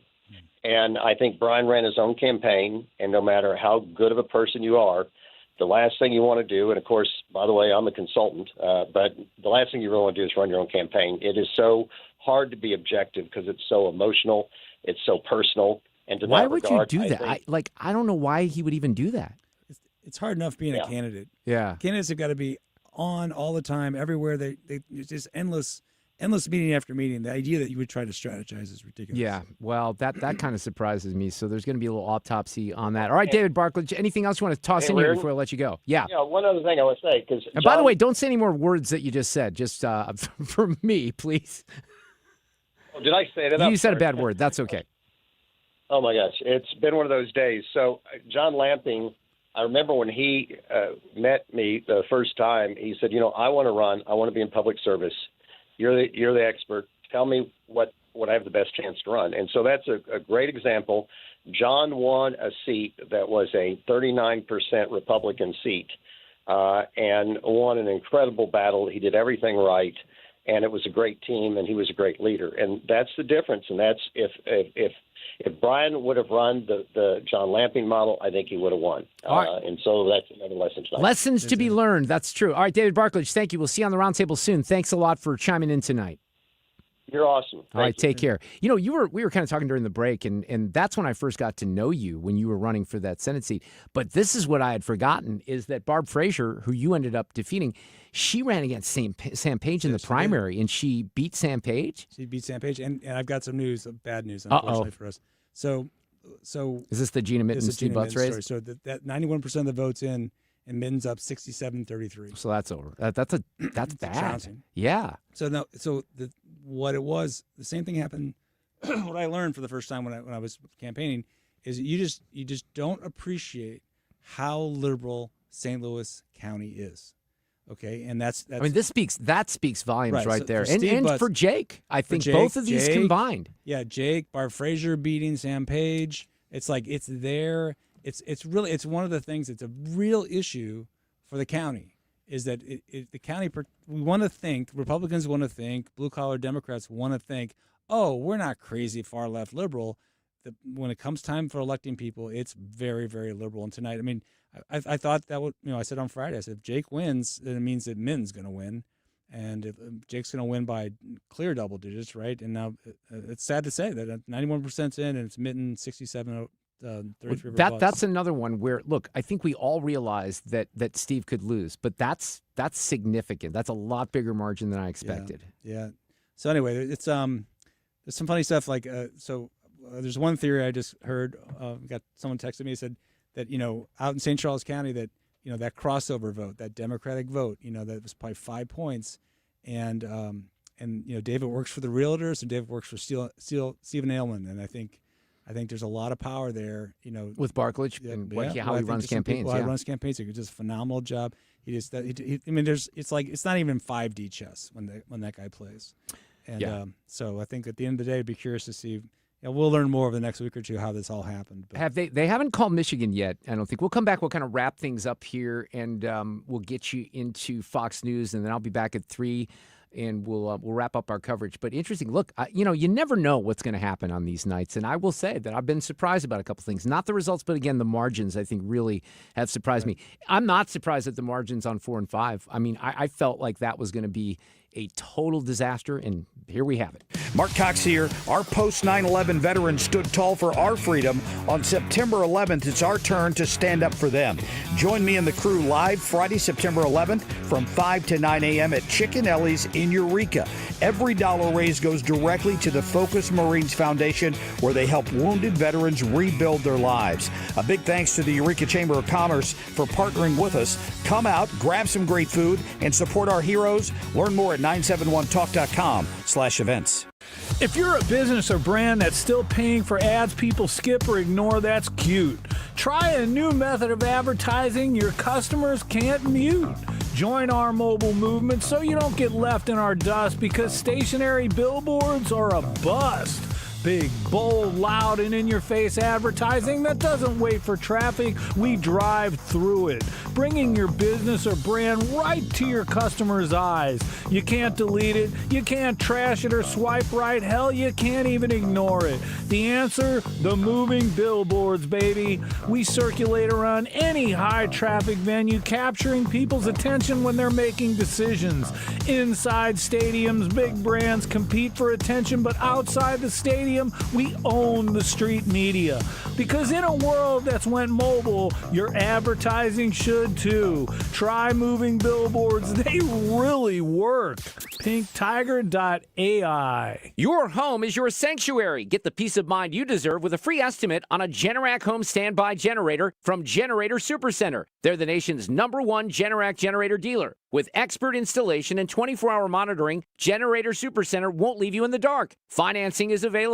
Take control of your power today with Generator Supercenter of St. Louis. Call 314-499-2020. That's 499-2020 or GeneratorSupercenterofStLouis.com. That's GeneratorSupercenterofStLouis.com. Hi, I'm Uzo Aduba, and right now medical information is not regularly being shared within the research community, but you can help change that. Patients can help accelerate research by sharing their information and unique experience. Everyone's experience with cancer matters, including my own. If you're a cancer patient in the U.S. and its territories or Canada, you may be able to play a part in accelerating cancer research and uncovering new breakthroughs simply by sharing your patient data with researchers around the world. My unique experience can make the difference of life and death to some of the people in my community. It is in our stories and data that the answers can be found. Join Stand Up to Cancer, Count Me In, and thousands of patients like Maeve, Bridget, and Joel in this movement. For our family. For our friends. For us all. The information is out there. Together we can unlock it. Join in at standuptocancer.org/countmein. Yeah, military life can have its challenges, but sometimes veteran life brings more. While serving in Iraq, an IED took both my legs, but it didn't take my spirit. As America's veterans face challenges, DAV is there. My name is Greg Gadsden, 26-year Army veteran. With the right support, more veterans can reach victories, great and small. DAV helps veterans like me get all the benefits they've earned, and that can be a life changer. DAV provides a lifetime of support to veterans of every generation, helping more than 1 million veterans each year. Today, I'm an entrepreneur, photographer, and public speaker. But there's more to be done. and more victories to be won. With the right support, there are no limits. My victory is just being the best that I can be. Greg Gadsden, thank you for your service. May your victories inspire many more. Support more victories for veterans. Go to DAV.org. I'm William Shatner. I've been around a long time, but I'm truly humbled when I see the real battles our brave, paralyzed veterans have faced defending our freedom. And when they come home, I had just come home from serving over in Germany. Next thing I know, it was 3 weeks later. I was paralyzed. While parachuting with my platoon, my parachute didn't open, and I broke my neck. It left me paralyzed for the rest of my life. I was on a routine patrol, and we were in the desert of Kuwait, and the vehicle flipped and landed on top of me, which left me paralyzed from the waist down. okay, folks, this is heroism. That's why I'm proud to support Paralyzed Veterans of America, because they've kept their promise to never leave a fallen soldier behind. A roof over their heads, accessible homes, cars, jobs, benefits. PVA has brought me back to life. Show them their sacrifice hasn't been in vain. Go to PVA.org to learn how you can make a difference. I'm Dr. Nick Barnes at Health From Within Family Chiropractic in Rock Hill. At Health From Within, our mission is to transform the way you manage your health by bringing you the truth about health and healing. We use proven techniques to remove interference in the nervous system and maximize health naturally, without drugs or surgery. Connect with me at healthfromwithinstl.com and join me for Maximize Living on this station every Sunday at 8 a.m. or download the Maximize Living podcast, healthfromwithinstl.com. It's Mark Cox. Celebrate the month of August with Zero Res. Buy 2 rooms of carpet clean, get 2 rooms free, plus take 20% off air ducts and products. Book online at ZeroResSTL.com and take advantage of the savings. Hurt in a motorcycle accident? You need someone who knows St. Louis, who's about St. Louis. You need Kaufman Townsley, your hometown injury lawyers. We're here for real people with real results. Kaufman Townsley, St. Louis Injury Lawyers. Call 314-777-7777. Missouri primary election night is on 97.1 FM Talk, St. Louis Conservative. You know, we've been kind of looking at this race up in Michigan between Abdul As-Sayed and Haley Stevens. And John Lamping, who's been with me for the last 3 hours, they have not called that race yet. And it's a big, big margin, right? Well, not a big margin, 4 points. So it's 284,693 to 265,88. But that's only 40% in. So you'd have to say at this point, Haley Stevens is not completely out of that race, which is why they're not calling it at this point. They're going to go late into the night. They're going to get those printers revved up. We may not have that one by tomorrow, right? Right? Could be a couple, 3 or 4 days. Well, the establishment Democratic Party needs to win that race. Yeah, if El-Sayed wins, that is a big, big challenge for the Democrats moving forward. We're talking about hundreds of millions of dollars that will have to be spent to defend him or make him palatable. Right. So, I mean, yeah. Well, let's hope he wins, John. We are hoping for sure. But, you know, we also talked about this during the break. So in case you're just joining us, Amendments 4 and Amendments 5, big-time defeats, not even close. Steve Butts losing to Gina Minton, not even close. Jake Zimmerman beating Brian Williams, not even close. Bill Eigel losing to Steve Ellman. Now, look, Brian Williams and Bill Eigel may have something in common. Their political careers might be over. I think Bill's this would be a tough defeat for him, and it'll be a second loss, third if you count the state party, and it's once you lose a couple times and then people figure out there's a way to beat you, they're going to beat you. So how do you think? I was going to ask Barklage this, and he'd be a good person, but how do you think Amendment 3 will work into the results in November? Because now we have another abortion amendment that will be before voters. We know that was certainly a force in the Mitten-Steve Butts race, probably with Jake as well, where there's a lot of women that are going to come out. So that's going to have some effect on some races in the fall, won't it? Well, I'm hopeful that, to the extent that 4 and 5 were conservative, quote-unquote conservative, certainly the Republican Party was fractured during this primary cycle. Both supporters, I think when you look at in the end, if this goes down 70-30 no on 5, Republicans will still be like 60-40. They won't be that extreme because the Democrats were 90-10 against it, right? And so there's an opportunity to come together on Amendment 3. And Governor Kehoe, David can say what he said, and that's all fine. And David keep in mind, David will also be running Governor Keogh's reelection campaign, too. Right. But Governor Keogh needs a win. He needs Yeah. a W, and if you can't rally the Republicans around Amendment 3, then you can't rally them around anything. And so I think this actually could have a lot of positive ramifications. Obviously, the pro-abortion people will be coming out in droves. I think the idea that Dennis Hancock would have a chance is not going to happen because they're all going to turn out here. But other than that, Democrats don't have anything to vote for. There's nothing. There's no 4 or 5. I mean, if you had 3, 4, or 5 on the same ballot, they all would have gone down. So I'm grateful for the fact that 3's not here tonight. Well, it's going to be interesting. And, obviously a lot different races in November. The balance of the U.S. Senate will be in control. The balance of the House will be in control. You have, obviously, the Tallarico and Ken Paxton race down in Texas, which will be interesting. So we'll have a lot to talk about in November as well. But again, I don't think there's ever an election night where I can sit back and say, oh, everything went exactly the way that I thought. No, it's just fascinating. And, I'll have to look. We'll dig into this once these numbers are final. But the voter turnout is just sad, I think. I don't know. Maybe it was a little bit higher for the primary than we expected. But when you look at these numbers, there aren't that many people that are voting. No, they're not. And but I think the story tonight is that just how loud Amendment 5 was.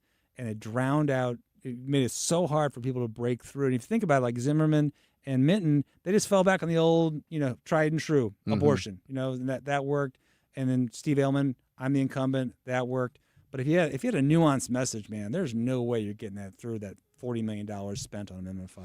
Well, John, thank you so much for for spending time. We have a lot of fun doing this, and I know that you're taking time out of your busy life to spend some time with me and analyze some of this stuff. But we've known each other for a long time. We're personal friends, and I love doing this with you. So thanks for coming in and see you in a couple and months. Hanging out. We'll do this again in November. Fred Bottomer doing some great work behind the scenes. Matthew Rocchio is producing out in the other room, and Ethan was here earlier, so I thank them. Matthew's been doing a great job, and we'll pick it up tomorrow at 3 o'clock. Fred's got some folks scheduled. We did have Steve jump on the phone, Steve Ellman, earlier, which was interesting. But we'll wrap up our coverage here in just about a minute, and then we'll kind of see what happens with the rest of the country into tomorrow. Look, the one thing that I'll go back on, too, that there was some hopes pinned on, and the national coverage got involved probably way too late. But I saw more and more people today talking about Wesley Bell and Cori Bush than I have in the entire cycle, because they were thinking, can Cori Bush win? Well, we all thought, what will happen because of the DSA?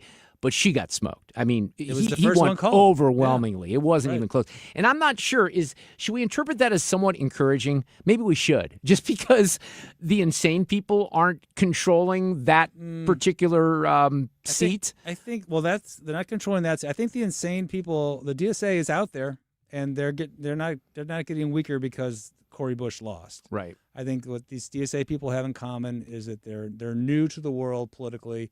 And there's just way too much baggage on Cori Bush. Yeah, it's fun to watch, though. All this stuff is fun to watch. We'll talk about a lot more. Fred, I can't remember. Do we have someone set for tomorrow?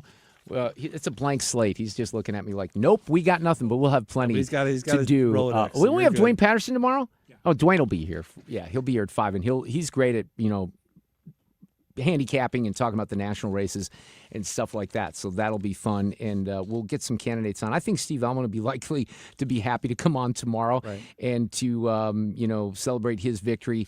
And Dennis Hancock as well, who, again, I think you can argue that he has a better chance. I'm with you, John. I don't think a Republican can win, but maybe there's a better chance, what Tim Fitch said earlier, if Jake's the opponent. So fascinating results. We'll crunch the numbers tomorrow. Everyone have a great night. Thanks for hanging with us here on 97.1 FM Talking again. Thanks to John Lamping for spending all the time with me tonight, too. We're back at 3 tomorrow. Rhino Shield is far superior to even the best traditional exterior house paint. Rhino Shield is 8 to 10